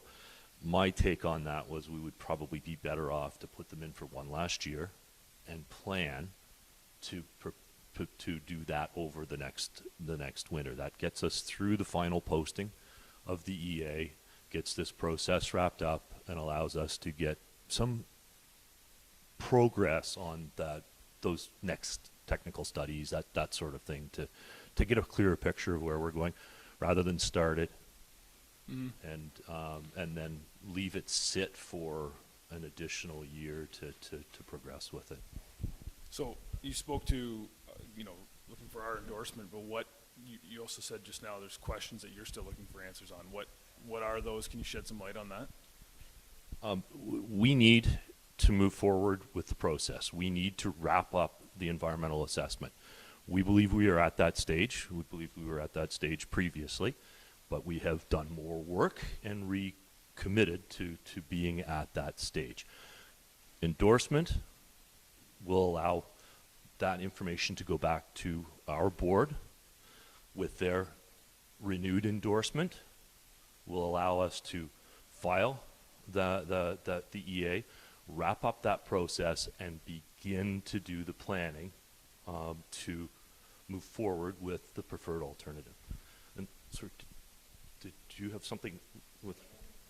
Okay, yeah.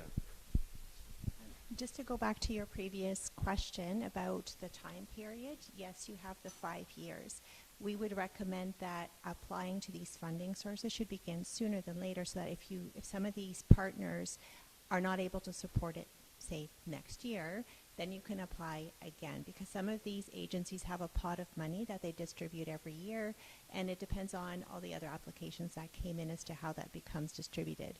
So rather than waiting until year 5 to apply for the funding, you would want to initiate that process earlier so that you provide yourself with some buffer room to do that. And then, as Scott has alluded to, many of the studies that are recommended for year 1, which could be in 2025 or 26 or 27, could be undertaken by UTRCA, and then you could speed up the timeline of implementing year 2 and year 3. But breaking it out into year 2 and year 3, you gain some time to apply for additional funding. So, as to the mayor's point, is the township on the hook for all of the funding?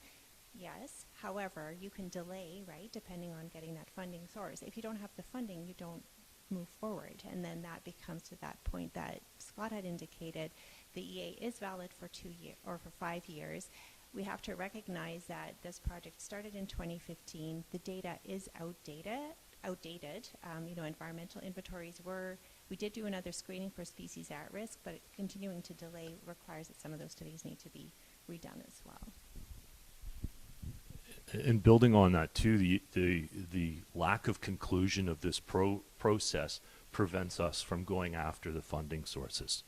We need to be able to wrap that process up and say, this is the course that we're moving. That allows us to work with the municipality to go after those funding sources. It gives us the flexibility to hey, if the money's available today, maybe we need to speed things up. If the money's not available until next year, that it leaves us with that possibility. But if we don't get to the point of concluding this process, we're stuck. And the meter is still running, right? It's going to require additional work, additional study. We've been through that before. And we just need to get to that point so that we can plot our course ahead and work more detailed on the design and considerations. So if we endorse and then Upper Thames Board endorses, that's the point where you could file, and once you've filed, that's when you can start looking to possible funding sources? These are the steps?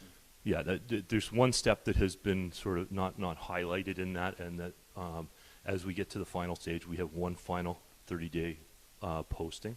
So there's an additional opportunity for public comment. That would then, at the conclusion of that, allow us to file it with the ministry. And barring no comments on the negative side or requests for additional work to be done, that sort of thing, it allows us to move forward. Deputy Mayor Grigg and Councillor Mitchell. Okay, so commitment to moving forward, like definitely see the value in moving forward. We need this process to carry forward. Funding, there's all these potential sources, but ultimately we're on the hook for it. So in terms of an endorsement, it's not a commitment that that's for sure exactly what's going to happen, but it is a critical piece to moving forward to explore if there's anything that we're not seeing at this point. We're not going in depth with 5 scenarios. We've gone surface level with 5 scenarios, and we need to move forward with one. So, you know, in my mind, in terms of a decision-making process, the endorsement, there's still a municipal decision-making process for the endorsement.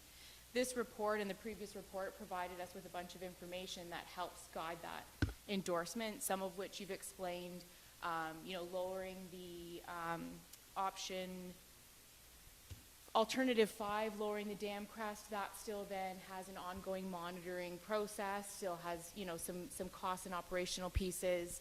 Doing nothing, you've highlighted, there's no do nothing that doesn't have ongoing risk and potential for cost and liability. I think the piece that I'm a little bit struggling with is, you know, in looking at this, I'm looking at environmental impact, which is your expertise, community impact, which was covered through consultation, and then the financial impact, because ultimately we have a responsibility to be fiscally responsible with this. There's some numbers outlined in the preferred alternative that amounts to $140,000, and I understand that, you know, there's likely to be costs to come with some of the studies, and some of these numbers we won't know specifically until we're able to move forward with the endorsement. Having said that, when I look at fundraising, I think of, you know, things that we do community fundraising for, it's because there's an added benefit beyond just our responsibility to the community that motivates community members to do that. And what I'm still struggling with from the information in this report is, say, you know, I look at alternative 3 as being a potential viable alternative as well. And so the process has led us to a place where alternative 4 is designated as preferred. But there's no metric as to what categories, at what values, and how much it's preferred. So what I'm sort of curious around is, if in theory alternative 3 has, you know, achieves many of the environmental benefits, but maybe not quite as many of the recreational benefits, as a municipal decision-making party with a budgetary, through that budgetary lens, that's where I start to get into, well, what's the added cost of doing the thing that makes a nicer park versus, you know, protection of the species and the ability for it to move up and down, as well as our own protection of moving forward with liability and cost. So is there any additional information you can give us around an alternative to, see, and I don't like these words because the words that are used in the report are sort of my descriptive words then about them, but alternative 4 is preferred, but was there a second place that was significantly cheaper, but the impacts were only, you know, slightly adjusted, partially for our own consideration, but then also partially, you know, if what we're doing is sort of bare minimum and there's nothing really else, then I would not be comfortable going to the community for fundraising because we have a responsibility, and that's a method of how we generally fund things.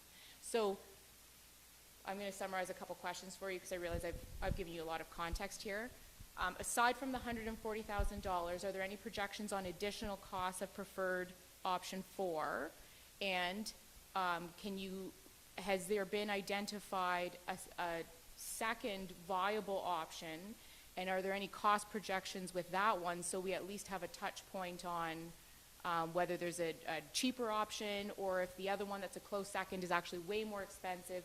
That helps me know what it is that I'd like to endorse, which is ultimately what we're looking to get done. So, I'll take one of them.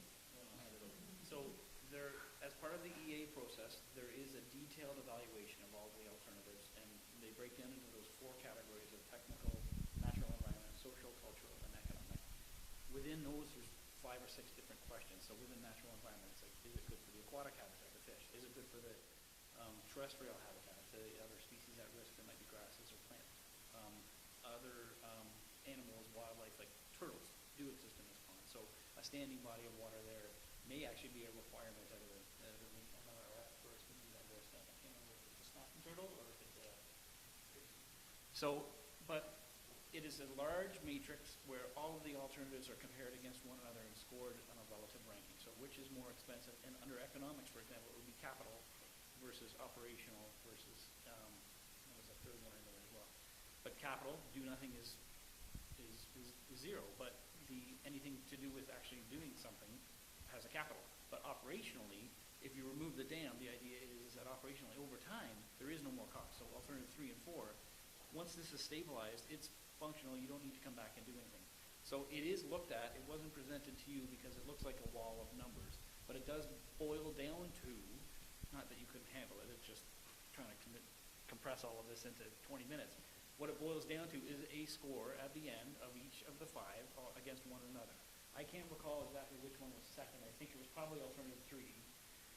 It would be marginally cheaper in the long run because you don't have to build the wetland, wet pond. That's really the only difference between those two, I think. But again, that wet pond, not only does it offer the recreational benefits of the still water, but it does speak to those species at risk like the turtle. So that's part of the reason it would have bubbled to the top, because it scored higher on that particular parameter. And they're all weighted out. On those 4 groups, we started with 25% weighting each, but there's nothing saying that to the community, natural environment isn't the most important thing, or economic isn't the most important thing. So we took feedback from the PIC, Public Information Center, and actually re-weighted it according to what people said, and it still fell out that alternative 4 was preferred. So that work has been done. There is a second, the second preferred, which would probably be alternative 3, and it's marginally cheaper. I would suggest that anything that involves maintenance, repairing, and owning a dam long-term is going to be, over the span of a 10, 20-year period, more expensive. In fact, we've even said $200,000 just to do the repairs and reconstruction. That's not even maintaining and doing the ongoing inspection. So from a cost perspective, I would think this would be second cheapest marginally by the cost of digging out and seeding a wetland.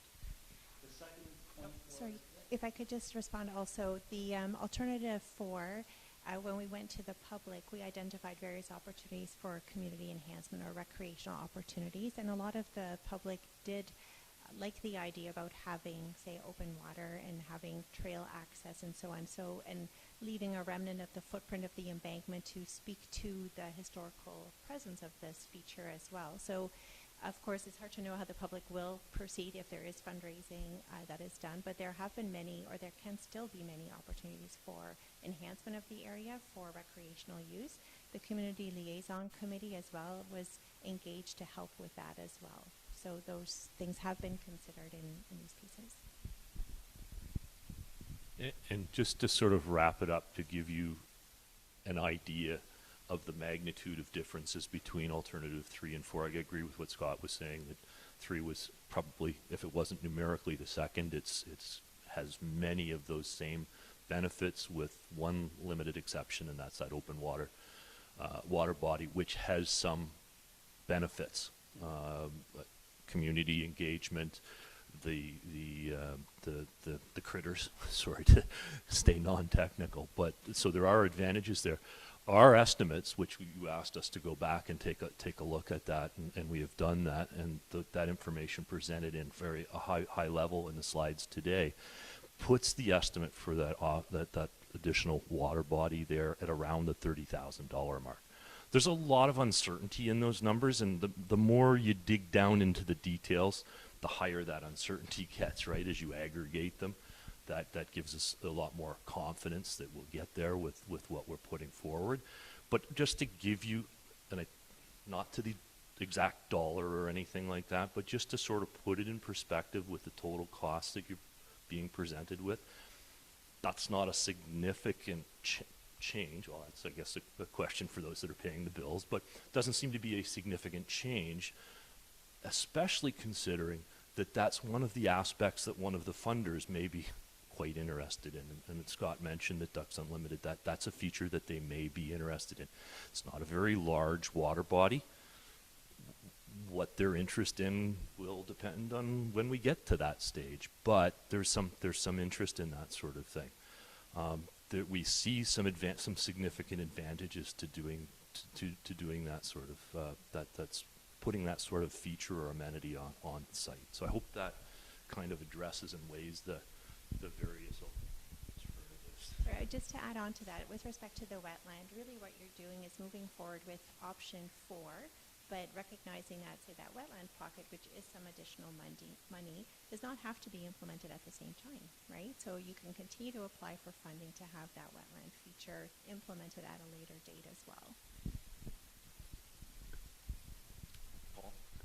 Yeah, design question between 3 and 4. And Scott, you talked about sediment, whether it could be stockpiled on site or would have to be removed. So for option 4, I would assume that that means that there has to be some excavation work done to create that side pond. Is there any excavation work done for option 3, or is it just a matter of letting the water find its natural course? The excavation work there would be largely around the removal of that portion of the dam that has to be pulled out. Okay. So there's a lot of material in that trough of oil or thin dam that would need to be put somewhere. I wouldn't stockpile it. I would try to use it as sort of part of the landscape feature and building in the trail system. Because the sediment that's in that pond won't be walkable or drivable for a number of years. It's going to take a long time to sort of dry out, and it's not cohesive material, duck, Right. leavings, and whatnot in there. So I would buttress a trail system through there using that sort of better aggregate that's or a better material that's in here than that. But that would be the only excavation part of alternative 3, I believe. So there'll be, In creating the new, we also have to connect the channel. So right now, there's no channel under the dam, so, as part of that dam excavation, you got to connect it, the downstream to the upstream. Not all the way through the pond, just points A to B sort Right. of on the dam. so there'll be excavation work for 3 and 4, Correct. but more with 4, Correct. which would lead to the higher cost. Correct. Okay. Now, if you had the funding sources in place, you might want to do it while the guys are on site, right? You've got a backhoe, you've got trucks With and everything all- else. If or you do it all gals. together, It could be guys or gals, then I hope. the staff on I site. don't mind, Jerry, not kidding. Okay, my other question is the funding. Who's responsible for applying for this funding? Is it up to the municipality, or is Upper Thames take the lead on this? Because I know from my being on the board, Upper Thames are experts in funding applications. So who would be responsibility, or is it joint responsibility to approach all these different funding sources? I think that that's a responsibility that the Upper Thames would wear largely as the owners of the property.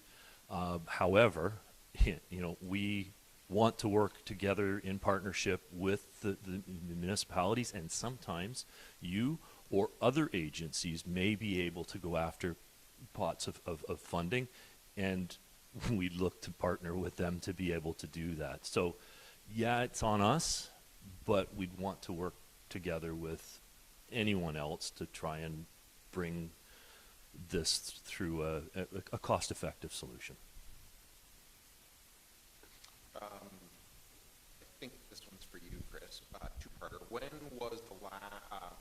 What was the cost of the last dam assessment for the Embro Dam, and when would the next one be due? Okay, so the cost of the last one is irrelevant because the costs have gone up so much. We're currently spending somewhere in the neighborhood of $70,000 on a dam assessment, and that just gets it started. There's usually additional work that comes out of it, and those costs may be $20,000, it may be $50,000.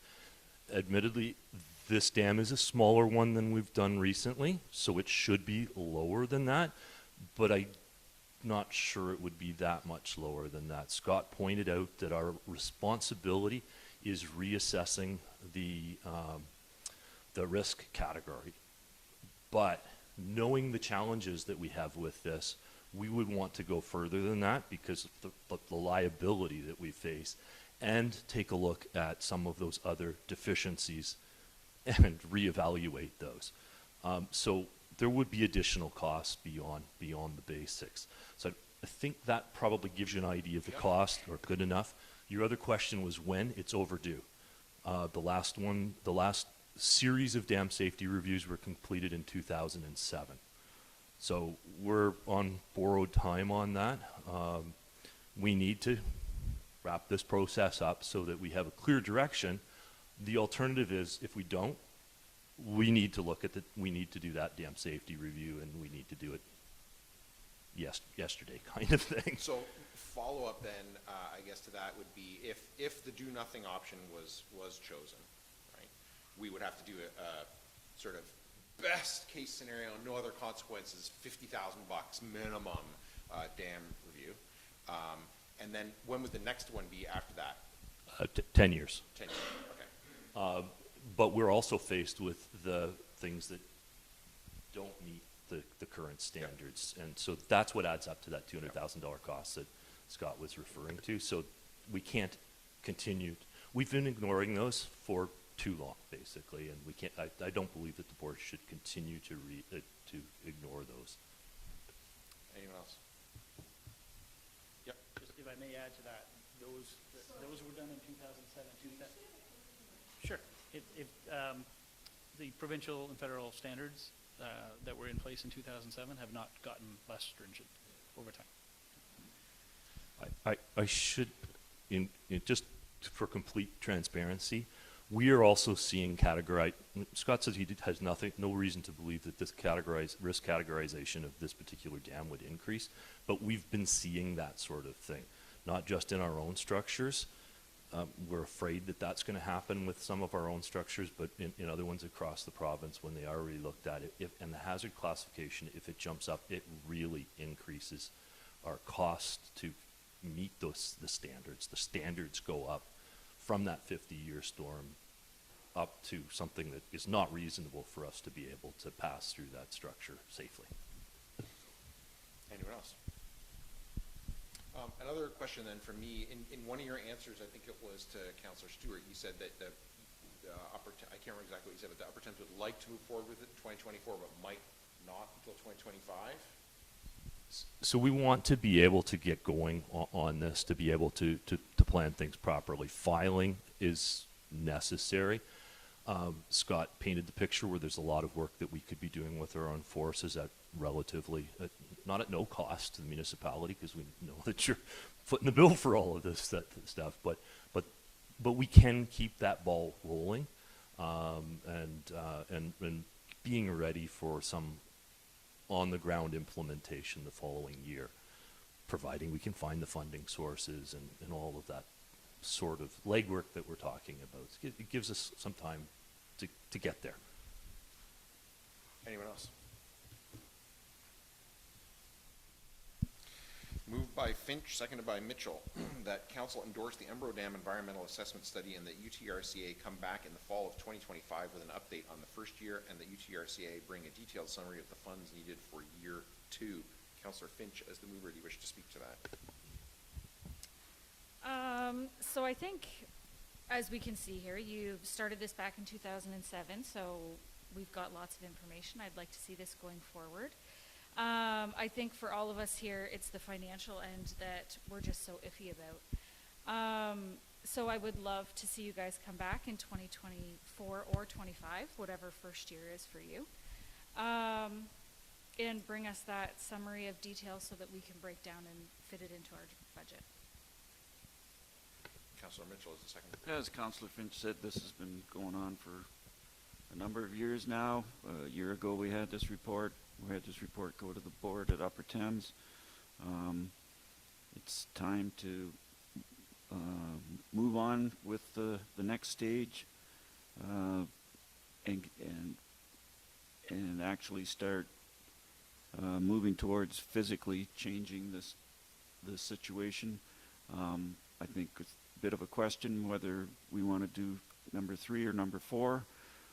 We need more information, which will come through the technical studies, and more dollar figures on the 2 options. But there's no point in delaying any longer. It's not going to get cheaper to do this work in the future. So there's been a lot of consultation done. If we put it on the shelf for 5 years, which is a possibility, then how valid is that consultation, and do we have to start the process all over again? So anything that moves us forward, I'm in favor of.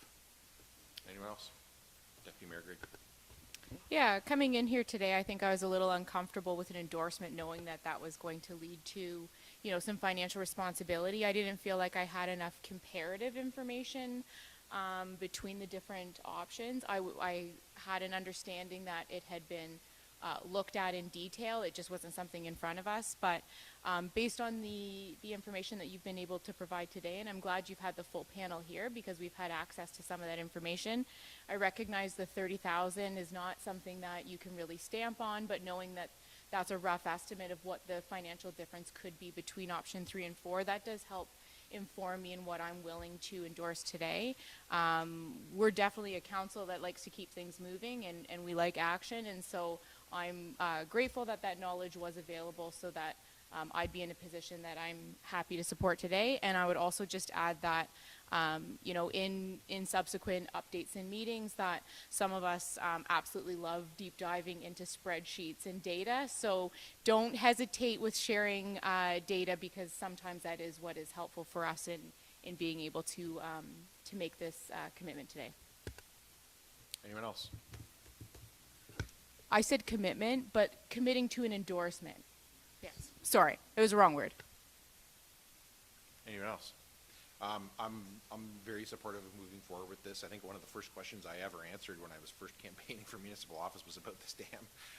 And I think the environmental assessment started in 2015, I think, 16 at the latest. And so I think it's clear to me that from an environmental standpoint, this is a better thing than do nothing. The public consultation has been extensive.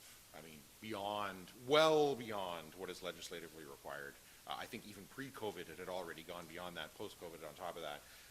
So I think there's been extensive consultation. And finally, on the financial standpoint, it's clear to me that the do-nothing option is, in fact, the most expensive option of all of the ones available to us. Even at the low end of that cost, it's the most expensive. So it's environmentally the right thing to do, financially the right thing to do. There's been extensive public consultation that's told us this is the option. I don't know that there can be, frankly, anything much clearer for us than to say that we endorse this and go ahead with it. So I'm very happy to. Anybody else before I call the question? I move by Finch, second by Mitchell, that council endorse the Embro Dam Environmental Assessment Study and the UTRCA come back in the fall of 2025 with an update on the first year, and the UTRCA bring a detailed summary of the funds needed for year 2. Any additional comments? All those in favor? Opposed? That is carried. Thanks very much. Now you just got to pull off the same show at board meeting. Get them to be as decisive. And next up, delegations. 7B is Valerie Hobbs' request to rename the Zorra-Tavistock line. Valerie, if you just come up there to the delegations desk and just double check that microphone is on. And then I'll turn it over to you, and I'll just suggest again, as I do to all delegations, assume that council has read your submission and hit the high points that you want them to make particular note of.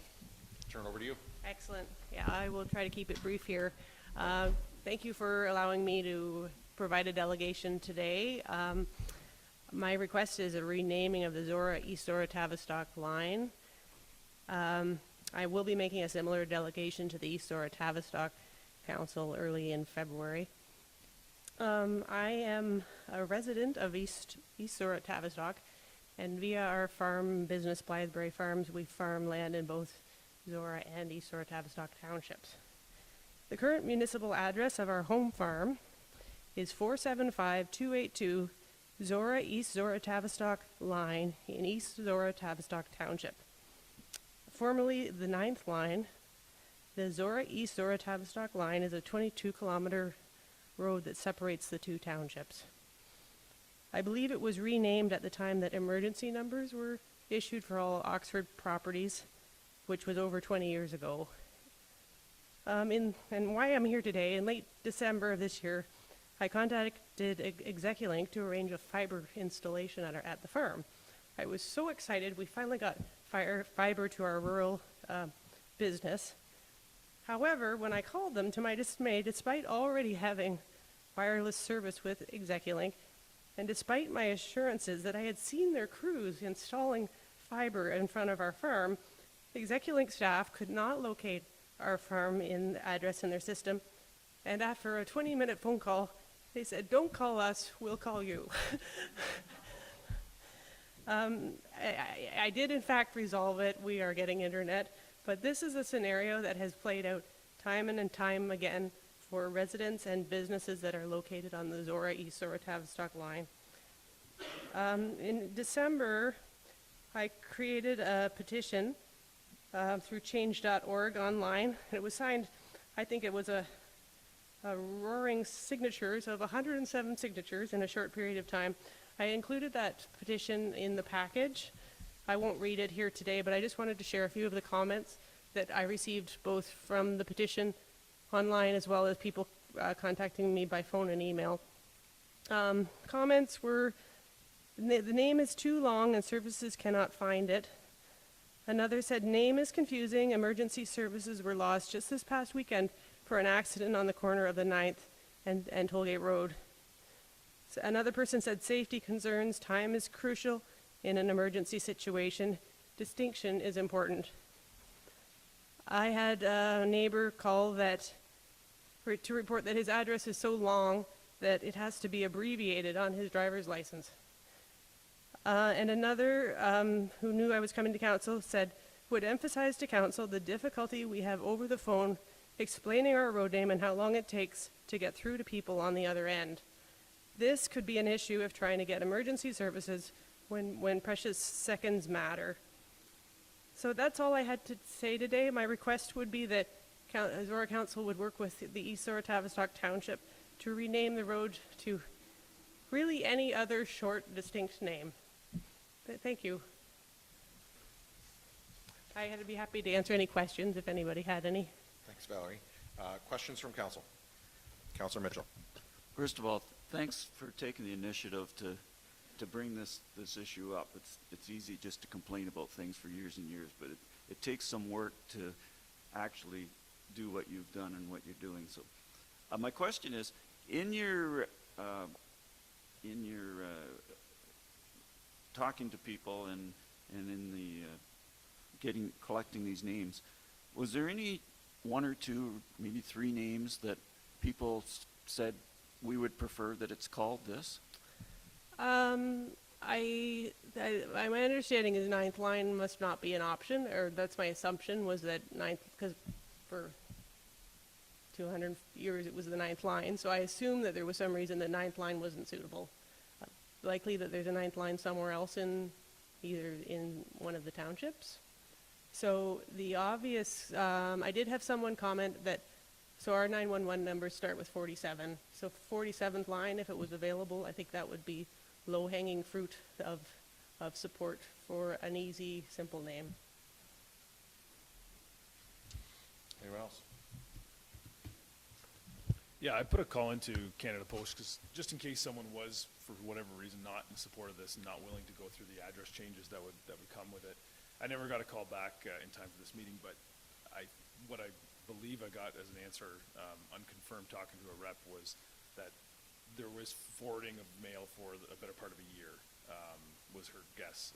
Have you looked into that at all?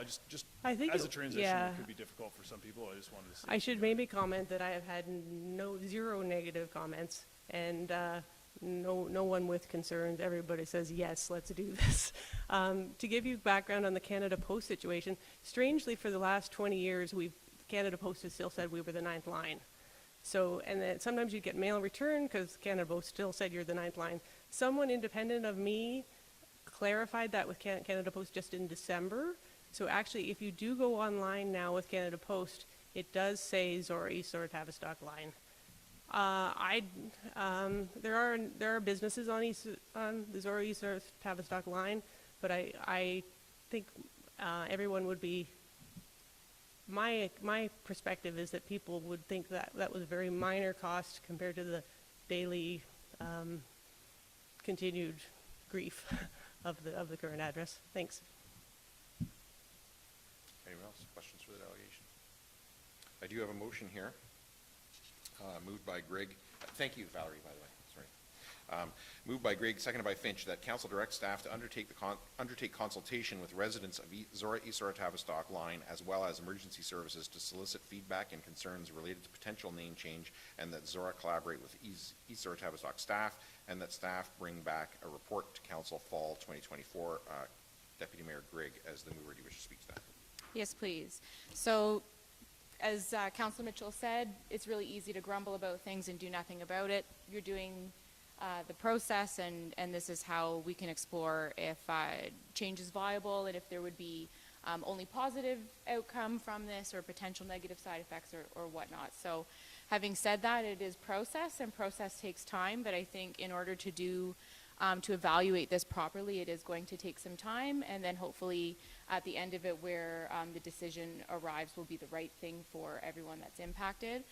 The challenge with this is because it's a boundary road, it's involving the two municipalities, which is added work on your end of things, and also takes a bit of a different process on our side as well. So part of the motion was to direct staff to work in consultation with EZT staff, provided they are given direction from their council to collaborate as well. But the first part of the motion is to consult with the residents. I appreciate a petition as an indication of public buy-in, but I think we have a responsibility to be diligent with consulting with residents. As Councillor Stewart said, you know, an address change, it's a job in itself, and you've indicated that the work of having the bad long name is worse than having the work of changing it. But we want to make sure that we have those discussions with those that are going to have the decision impact them regardless. And the other thing is, I know, you know, we have lots of conversations around resident safety and first responders and how to get emergency services in the right place. And many residents have ideas about how things work, and then that's what triggers their concerns and what they think needs to happen. But I want to make sure that that we're having those conversations with those agencies and learning, as you said, name change happened 20 years ago, so what has changed in how we deliver emergency services now over the last 20 years? Because at the end of the day, we want to make sure that what we're doing is having the desired outcome as opposed to inadvertently causing other problems that we're unaware of. So I completely agree with you. It's a very long name. That it can't fit on the driver's license is silly, and looking for the address and drop-down menus and whatnot is a challenge. So I'm in full support of leveraging staff to investigate what those next steps could look like. And I just said fall of 2024, just to give them an appropriate amount of time to gather that information, as well as to be able to consult with EZT, provided you're successful there. Thank you. Councillor Finch is the seconder. Anyone else? Councillor Mitchell. Yes, I fully agree that this is a completely reasonable request, that this problem, it's really a problem, be addressed, and something else to be assigned as a name to this a lengthy stretch of road. 22 kilometers is a fair stretch of road. So I was prepared to bring a motion that this council endorses renaming this stretch of road as the Lupton Line, because I looked at possible names. Township Road 9 in there is actually would be there is a Township Road 9 in Blandford Blenheim, and there's also a 9th Road in Norwich Township, so there's possibilities of confusion there. Line 47, there's a line 47 also known as Dodge Line that runs through Sweeburg. And the other one I thought of was the Braemar Line, because this road goes through Braemar, but in Blandford, or in East Zorra-Tavistock, the road that runs east and west through Braemar becomes the Braemar Road, so there's possibility of confusion there. So what we're looking for here is something that's much shorter, that is unique and also appropriate. And I think what made me think of the Lupton Line is in honor of Margaret Lupton, who spent most of her adult life in Zorra Township, is spending her retirement years in Tavistock, who served many, many years in this council chamber and spent a term in her retirement in East Zorra-Tavistock Council. So Margaret Lupton is on our name registry, as we've vetted that as a name that is appropriate to be honored, and I would think the Lupton line would be a completely appropriate name for this. Although I was willing to move forward with my motion, because whenever I have what I think is a brilliant idea, I want to get moving on it as quickly as possible. Notice what I think, not necessarily is, but I'm going to support the motion that's on the floor, because I recognize that there is some more study that needs to be done and more people that need to be talked to. But I would like to put forward a little bug in the ear of the people that are going to come back with this report, that this stretch of road be known as the Lupton line. Anyone else? Yeah, I think this is the right way to do this. I think there's a bunch more work to be done, and this is a great example of where we really need our municipal staff to investigate. The details are really going to matter on this, right? I mean, I've heard already that there's, different people write it different ways, with a space, with a hyphen, with a slash, sometimes with East Zorra, sometimes without East Zorra. And if we just change the name, have we in fact made it worse by adding yet another variation to it? So I think there's some homework to be done here to make sure that what we do doesn't just satisfy a request of residents, but in fact actually addresses the real issue. And I think this is the right way to do that. Any other comments before I call the question? All those in favor? Opposed? That is carried. Thank you. Thank you very much. And 8.2A, Recreation Department then. Report 2024-009 from the Recreation Programs and Services Coordinator regarding December monthly report. And you don't look like Michelle, Ali. So, Ali, is there anything you want to highlight for council before I ask them for questions? No, I don't think so. Questions from council on the report? Councillor Mitchell. You reference in the report the Embro Pavilion, and we have budgeted in the 2024 budget for that project. Is that project at a stage where both the design issues and the public fundraising is going to enable that project to take place in 2024? Yes, it should be. With the Trillium, when they got the funding from Trillium, it has to be done in 2024, so things are moving forward with that in hopes to have it done. There was talk of having it done for the Embro Highland Games weekend, so Okay. It is moving forward. So not only in 2024, but within the next few months, potentially. That's the hope. That was Okay. the last discussion. Okay. And my other question is, the statistics on program attendance shows significantly higher attendance in Embro as opposed to Thamesford, which kind of surprises me considering the population of Thamesford's considerably higher than Embro. So is there any theories of why those numbers are what they are? Yeah, absolutely. We believe that some of the, we're working with the staff to make sure that tracking of participants is accurate, more accurate. We find that perhaps the tracking is not as accurate in Thamesford as it is in Embro. As well, pickleball in Embro is becoming quite largely attended, even to the point where I've been in talks of adding more programming hours for them to be able to access the facility more, such as this PA Day coming Friday. I've offered 2 hours in Embro and Thamesford for pickleballers to attend, specifically children, because there's an uptake of pickleball in children or young adults in the community, so that's also been added. And so I do think that pickleball in Embro is contributing to those numbers. Well, from what I hear, pickleball is taking over the world. There's actually professional pickleball now, so we may have some potential professional pickleball.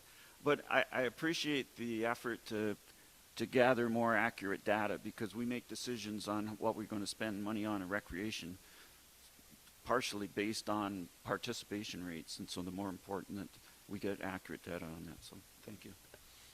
Any other questions on the report? Moved by Mitchell, seconded by Finch, that report 2024-009 from the Recreation Programs and Services Coordinator be received and filed for information purposes only. Is there any discussion? My only comment is similar to Paul's, is that I just think the programming attendance measure is outstanding. I think it's similar to me to the way we get, incident reports from the fire chief and traffic counts from Public Works. And, we cut grass and we freeze water and we thaw water and we sweep floors, but, and it's good if they're all rented, but that's the real measure, is how many residents are actually showing up to run around on the cut grass or skate on the frozen water, or, and given that we subsidize all recreation, that's the measure of what's the value of the tax subsidy we give to that recreation, is how many people showed up for those things. And this is the first time that I've ever seen those programming attendance numbers in the 9 years that I've sat at this council. So to Councilor Mitchell's point, I think that's going to be incredibly valuable to us in terms of decision making going forward. So thank you. Anyone else before I call the question? All those in favor? Opposed? That is carried. And 8.3, Building and Drainage Department, Report 2024-003 from the Chief Building Official, Drainage Superintendent regarding monthly departmental activities. Mike, is there anything you want to highlight for council before I ask them for questions? Yeah, nothing at this time.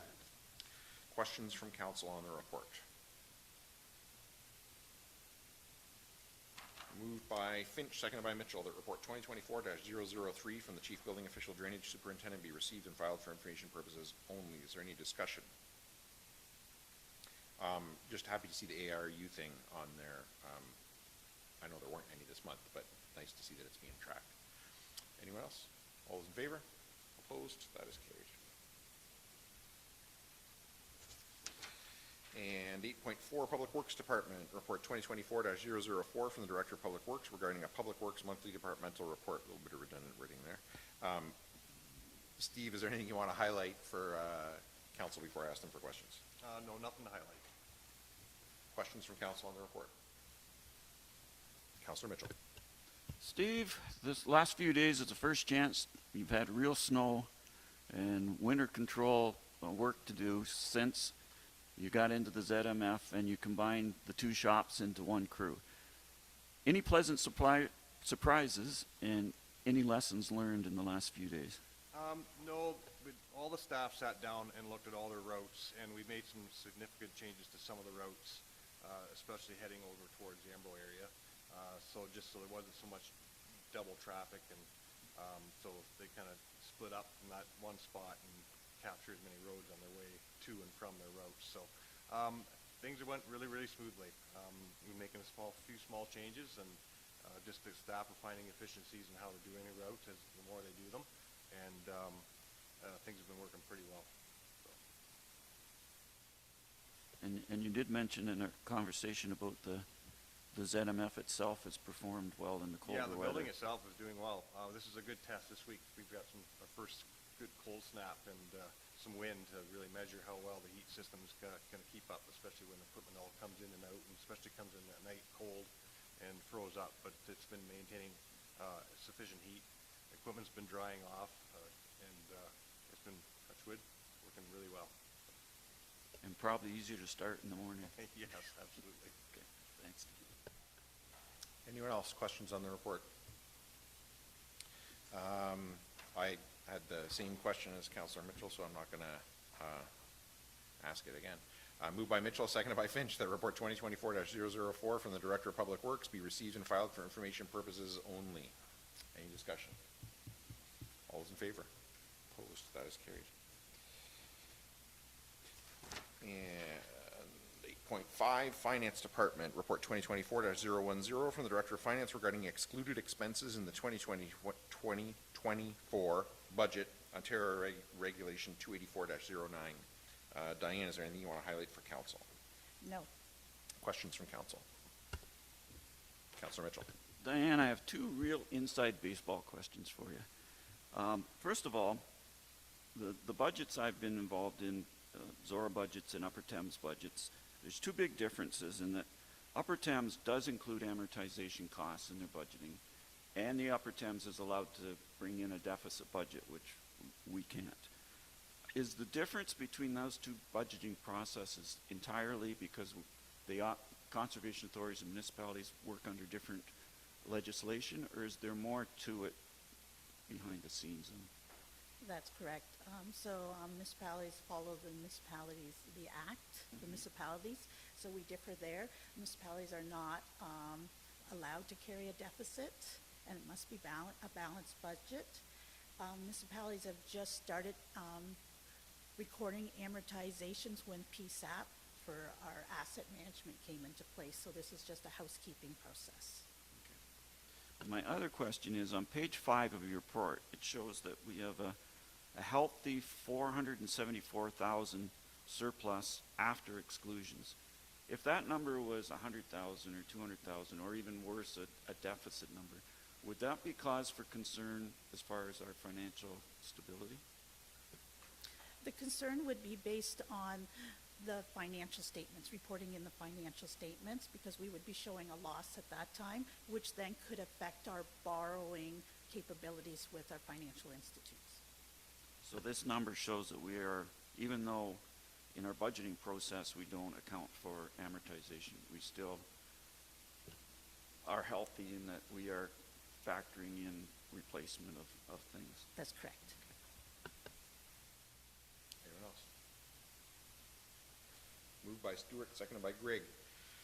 Whereas council acknowledges that expenses related to amortization expenses are excluded in the 2024 budget, and further that expenses related to landfill closure and post-closure are excluded from the 2024 budget as this function is not within the township sphere of jurisdiction. Now therefore be it resolved that the council of the Township of Zorra accept the excluded expenses of the 2024 budget as per Ontario Regulation 284/09. Resolved that the council of the Township of Zorra receive report 2024-010 as information. Is there any discussion? All those in favor? Opposed? That is carried. And 8.6A, Corporate Services Department, report 2024-001 from the bylaw enforcement officer regarding a year-end update for 2023. And Director Martin, is there anything you want to highlight for council before I ask them for questions? No, thanks. Questions from council? Moved by Grigg, seconded by Stewart, that report 2024-001 from the bylaw enforcement officer be received and filed for information purposes only. Is there any discussion? All those in favor? Opposed? That is carried. And 8.6B, report 2024-012 from the Chief Administrative Officer regarding how drain petition. Dawn, is there anything you want to highlight for council before I ask them for questions? The only thing I would highlight is that this report will be prepared by Mike DeVos. We're anticipating it will be very similar to the one that was prepared previously, and then it will come back to council for disposition unless Mr. DeVos is unable to file the report because of the outstanding issue before the court. So we will have that determination within the next couple of months. Questions from council on this report?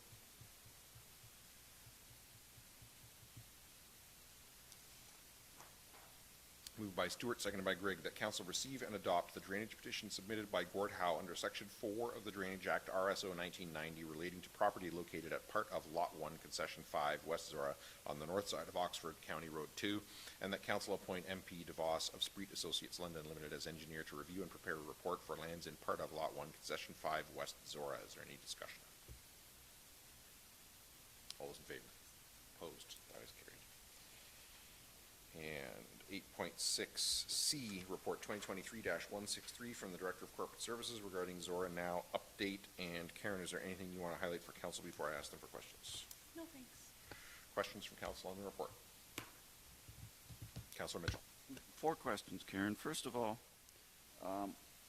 in 2022, which would be the last year, I believe that was fully, Zorra Now was fully printed and mailed. How many copies were mailed out? 11,420 were mailed throughout that entire year. Total for the three three issues. Right. Second question, you're collecting email addresses that people want to get it sent to their inbox. How many's on the list so far? So we did just start this initiative, and there's 33 so far. So we'll definitely continue to build that. Is there any way to track how many times the Zorra Now is read online? Unfortunately, there isn't. I have been working with County IT on this, as they're the ones that create the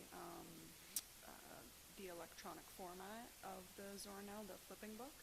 and they're hopeful that they can get that up and running for us. It's just not something that we have right now.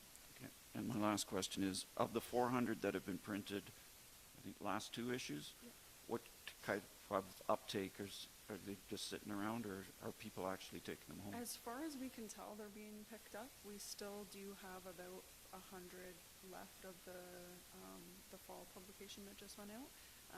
But as far as we can tell, they are being picked up at the locations. So the 400 seems to be a reasonable number. We're thinking so. And you'll monitor that. Absolutely. Up and down. For sure. Okay.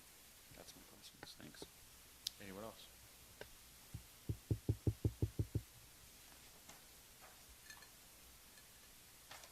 Moved by Grigg, seconded by Stewart, that report 2023-163 from the Director of Corporate Services be received and filed for information purposes only. Is there any discussion? Councillor Mitchell. First of all, I want to thank Karen for the report. I know I've mentioned it 2 or 3 times since the decision was made.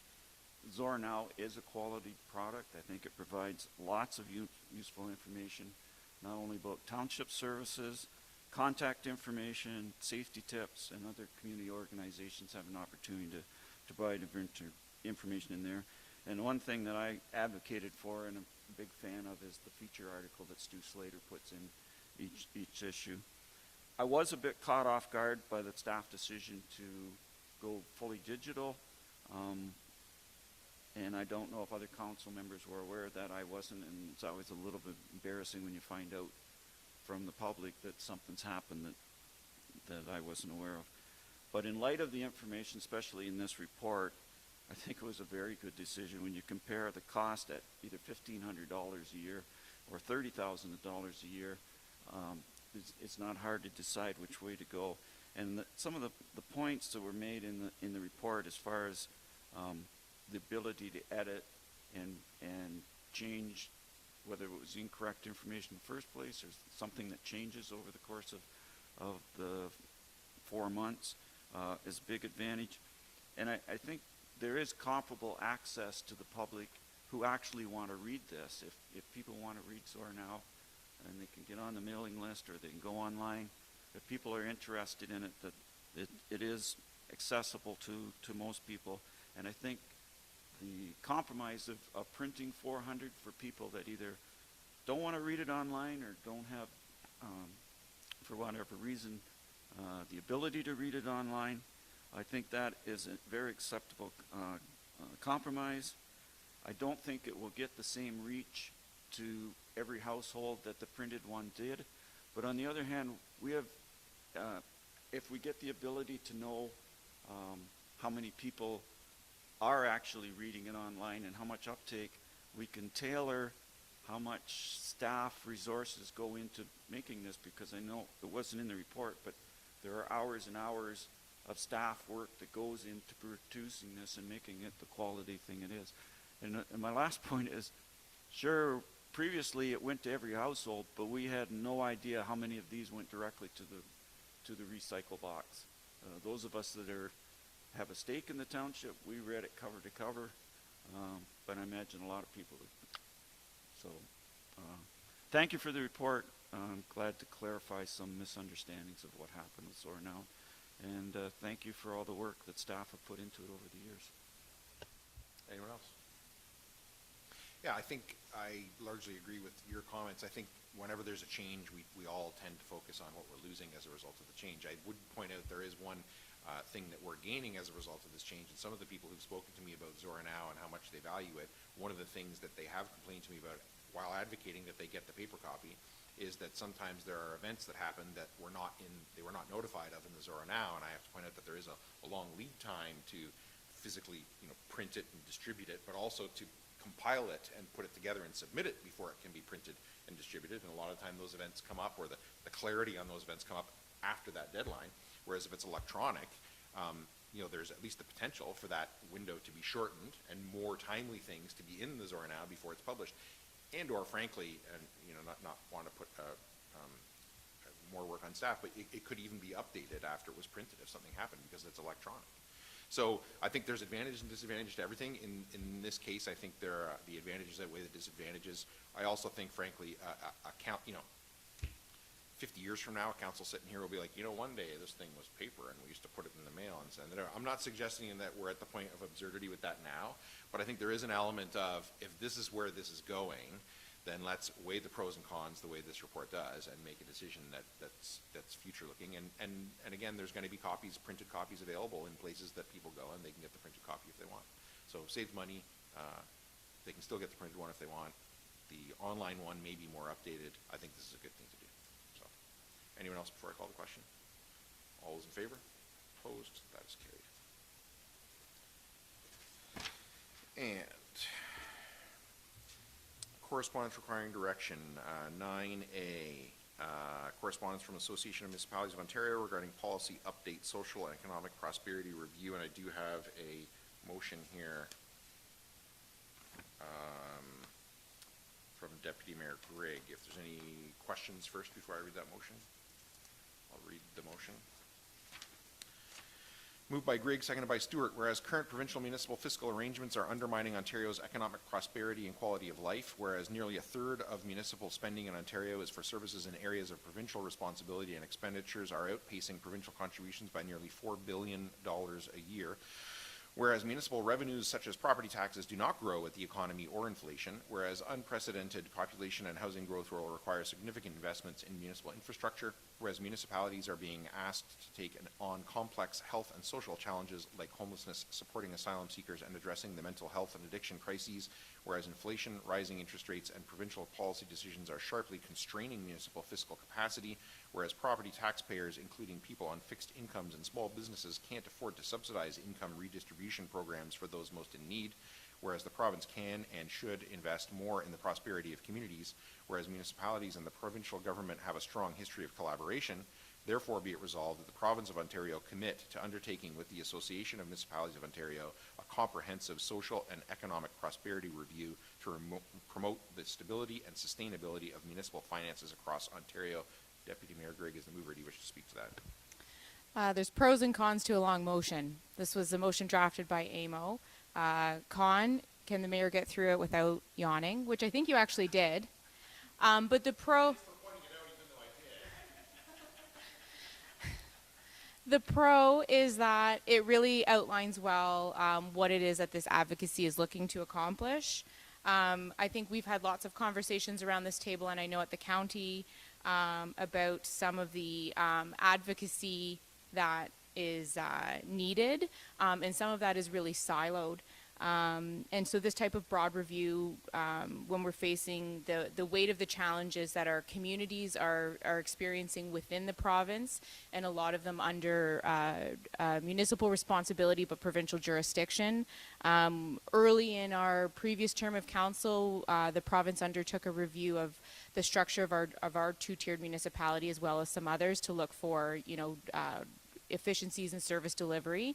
And I really view this as nothing different. It's looking at the big picture to see, how can we strategically do this, and also eliminate some of that siloed advocacy that's not allowing for us to have a big picture solution moving forward, and of course that provincial financial responsibility piece.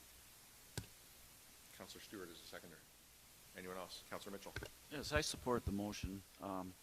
Over the last 20, 30, 40 years, there's been a lot of services that have been downloaded from the provincial level, partly existing services that the province said, well, we're going to make ourselves look good, and we're going to make the rules, but the municipality is going to have to pay for them. But also other issues that have arisen, and we've seen it in the last few years, especially with homelessness and other social issues that have arisen, where the municipalities have stepped up to the plate more than the other two levels of government, because it's in our face and we see it every day, and the people that we interact with say, what are you guys going to do with it? And since we want to be responsible leaders, we develop programs, we hire staff, we commit funding to do things that the funding for municipalities, which is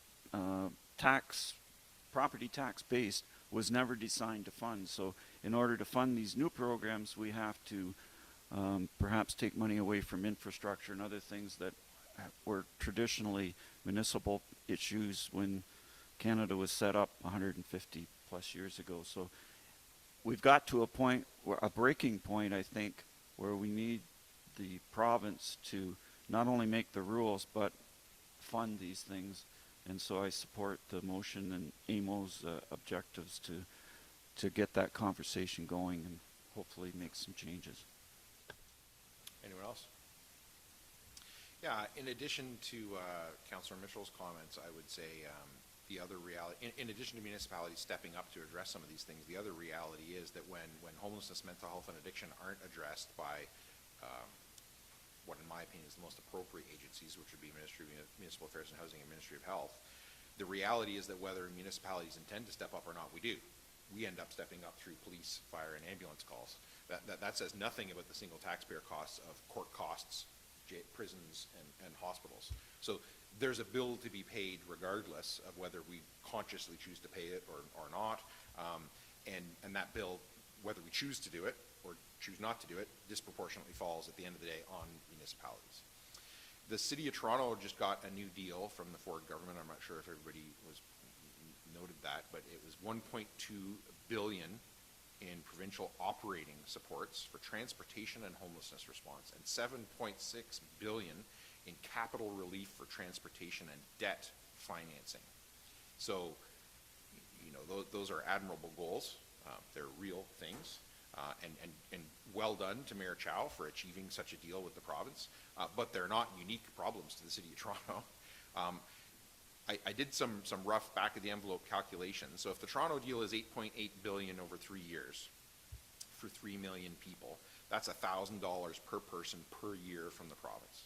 So let's say my math is terrible, and it's actually only $500 per person per year. Let's say it's over 6 years instead of 3 years, the deal that we were to get. You know, we'd still be looking at $250 per person per year, roughly proportional, right? So we would be looking at a minimum of 3% of this township's budget every year for every one of those years if we got that. Think of the difference that would make to our budget in terms of debt financing, in terms of financing our assets like roads, bridges, and culverts, in terms of purchasing the next fire. 3% every year for the next 6 years. Imagine, like that would not be incrementally better than the budgets that we have. That would be transformative, right? That's to say nothing about our other area municipal partners or the county level and what those impacts would be. So I think this is absolutely time. As long as I've been involved in municipal government, you know, municipalities have talked about this. The answer from the province has always been, that's not possible, that's not possible, that's not possible. They're trying the same answer now, but when you've just handed an $8.8 billion check to the City of Toronto, I think the question now becomes for the province, like, so tell me exactly what's different between the City of Toronto and the Township of Zorra, the County of Oxford. Other than population, we'll give you that, you know. So we'll take what they got proportionally. How about that, right? And I think if we all got that, we'd be quite happy with that. And I think our residents are entitled to every bit of the same thing from the provincial government that residents of Toronto are entitled to. So I know a lot of people in the public have held this against Toronto for getting this. I'm quite the opposite. I think it's fantastic for Toronto and for their council to do this. I think they have, you know, used their political clout to get a good deal for their residents, and frankly, they've smashed down a wall that was there for the rest of municipal Ontario to open up to a new conversation. So I'm very supportive of this and thankful for the Deputy Mayor bringing it forward for us to consider. Anyone else before I call the question? I'm not going to read it again.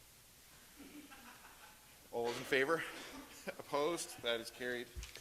And lunch is here, so I'm going to suggest that we take our break now for lunch, and when we come back, we will continue on with boards and committees and finish off the rest of the agenda. Everybody's good? So how long do we want to break for? Come back at 12:30, 1 o'clock, 12:30? 12:30?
12:31, I'll call the meeting back to order, and we are at item 10, boards and committees.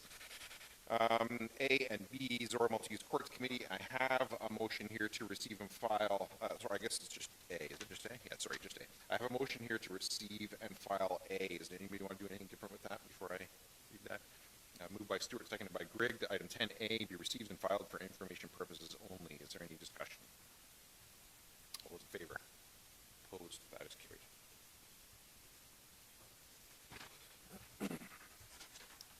And no information items, no unfinished business, and no notices of motion, so bylaws.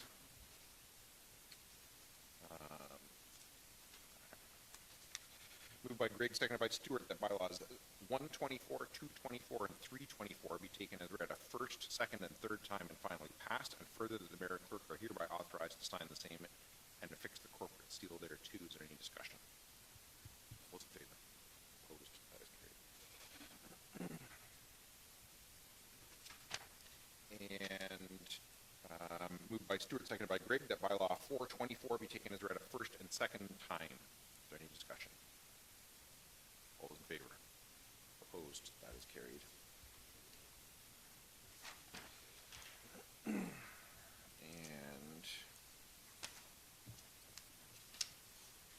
then, are there any items of community interest, Councillor Finch? January 23rd, the Embro Agricultural Society is having their AGM at 7 p.m. at the Embro Legion. February 4th is Legion Breakfast, 9 a.m. to 12:30. February 17th is Legion Wing Night, 5 to 9. Oh, I didn't know that. The Embro Minor Baseball registration has opened. And down in March 1st at 7 p.m., the Egg Society is doing a winter social, comedy show, and concert, $28.50 a person, and you can get your tickets online. Anyone else have anything? Deputy Mayor Grigg. I didn't even think of this, but because you said Embro Ball, Thamesford soccer registration open. You've really shifted how we discuss these community things. No, that's great. I didn't think to add that, but that's good. Several of us will be attending Roma conference, leaving this Sunday, coming back on Tuesday. We don't have any delegations from Zorra specific, but Warden Ryan will be delegating with his various groups, I think. For county, doesn't have any delegations at Roma right now, like formal delegations at Roma, but I will be in Western Ontario Warden's Caucus delegations. And some of you may or may not be attending some of the SCORE ones, is that right? Yeah. So, anything else under items of community interest? No? Okay. Then, moved by Grigg, seconded by, actually, so when we come out of closed, what is there going to be here? Confirmatory and adjournment, right? Oh, there is a resolution. Okay. Yeah, that's right. All right. So moved by Grigg, seconded by Stewart, that council move into closed session at 12:35 p.m. pursuant to section 239.2B, personal matters about an identifiable individual, including municipal or local board employees. Is there any discussion? All those in favor? Opposed? That is carried. Maggie, can you let us know when we're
administrative officer by the end of 2024. Is there any discussion?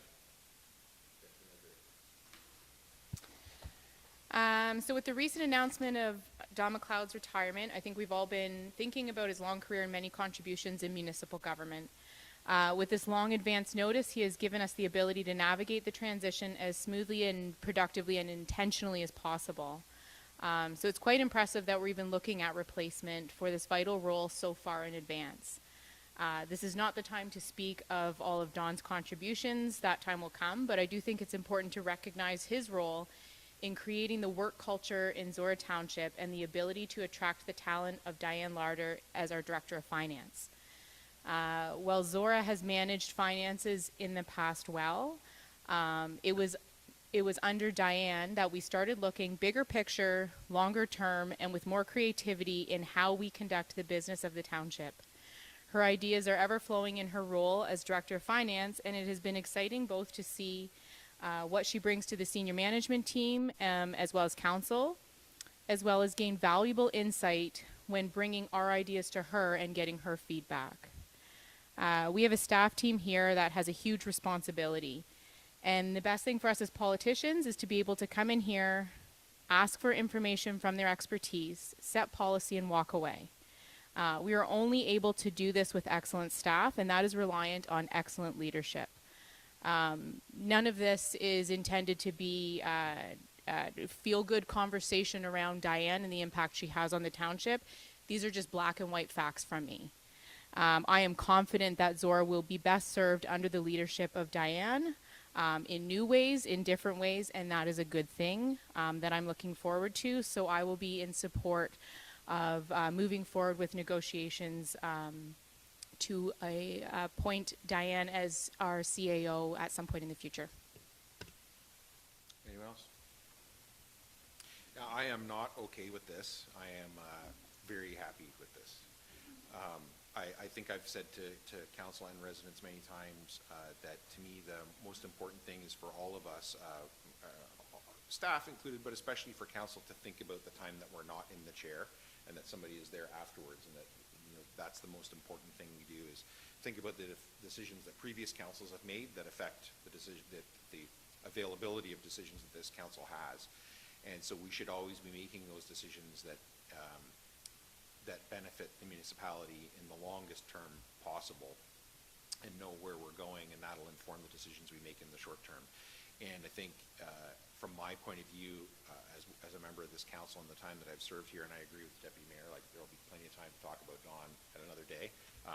But today, in making this decision, I think this is absolutely the right thing to do for the township, is to appoint Diane to this, to announce our intention to appoint Diane ultimately before the end of the year to this position. And make it clear to our staff and our residents that council does have a vision for the future.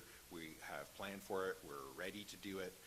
And we're going to start that transition and move forward with it, no looking back. And I would not be in favor of doing this if I wasn't absolutely confident in the decision that Diane is the person to move forward on that transition into the future. So very, very happy and relieved to vote in favor of this. Anyone else? I'm going to read it again and call the question. Moved by Greg, seconded by Stewart, that council endorse the intent to appoint Diane Larder as Zorra's next Chief Administrative Officer by the end of 2024. All those in favor? Opposed? That is carried. And all that's left is confirmatory adjournment. Yeah. Moved by Stewart, seconded by Grigg, that bylaw 05-24, being a bylaw to confirm the proceedings of council held January 17th, 2024, be read a first, second, and third time this January 17th, 2024, and further that the mayor and clerk are hereby authorized to sign the same and affix the corporate seal thereto. Is there any discussion? All those in favor? Opposed? That is carried. And moved by Grigg, seconded by Stewart, that this session of council be now adjourned and herewith closed at 12:53 p.m. And the next meeting of council be called for February 27th, 2024 at 9:30 a.m. in the council chambers at the Township Municipal Office. Okay. Any discussion? All those in favor? Opposed?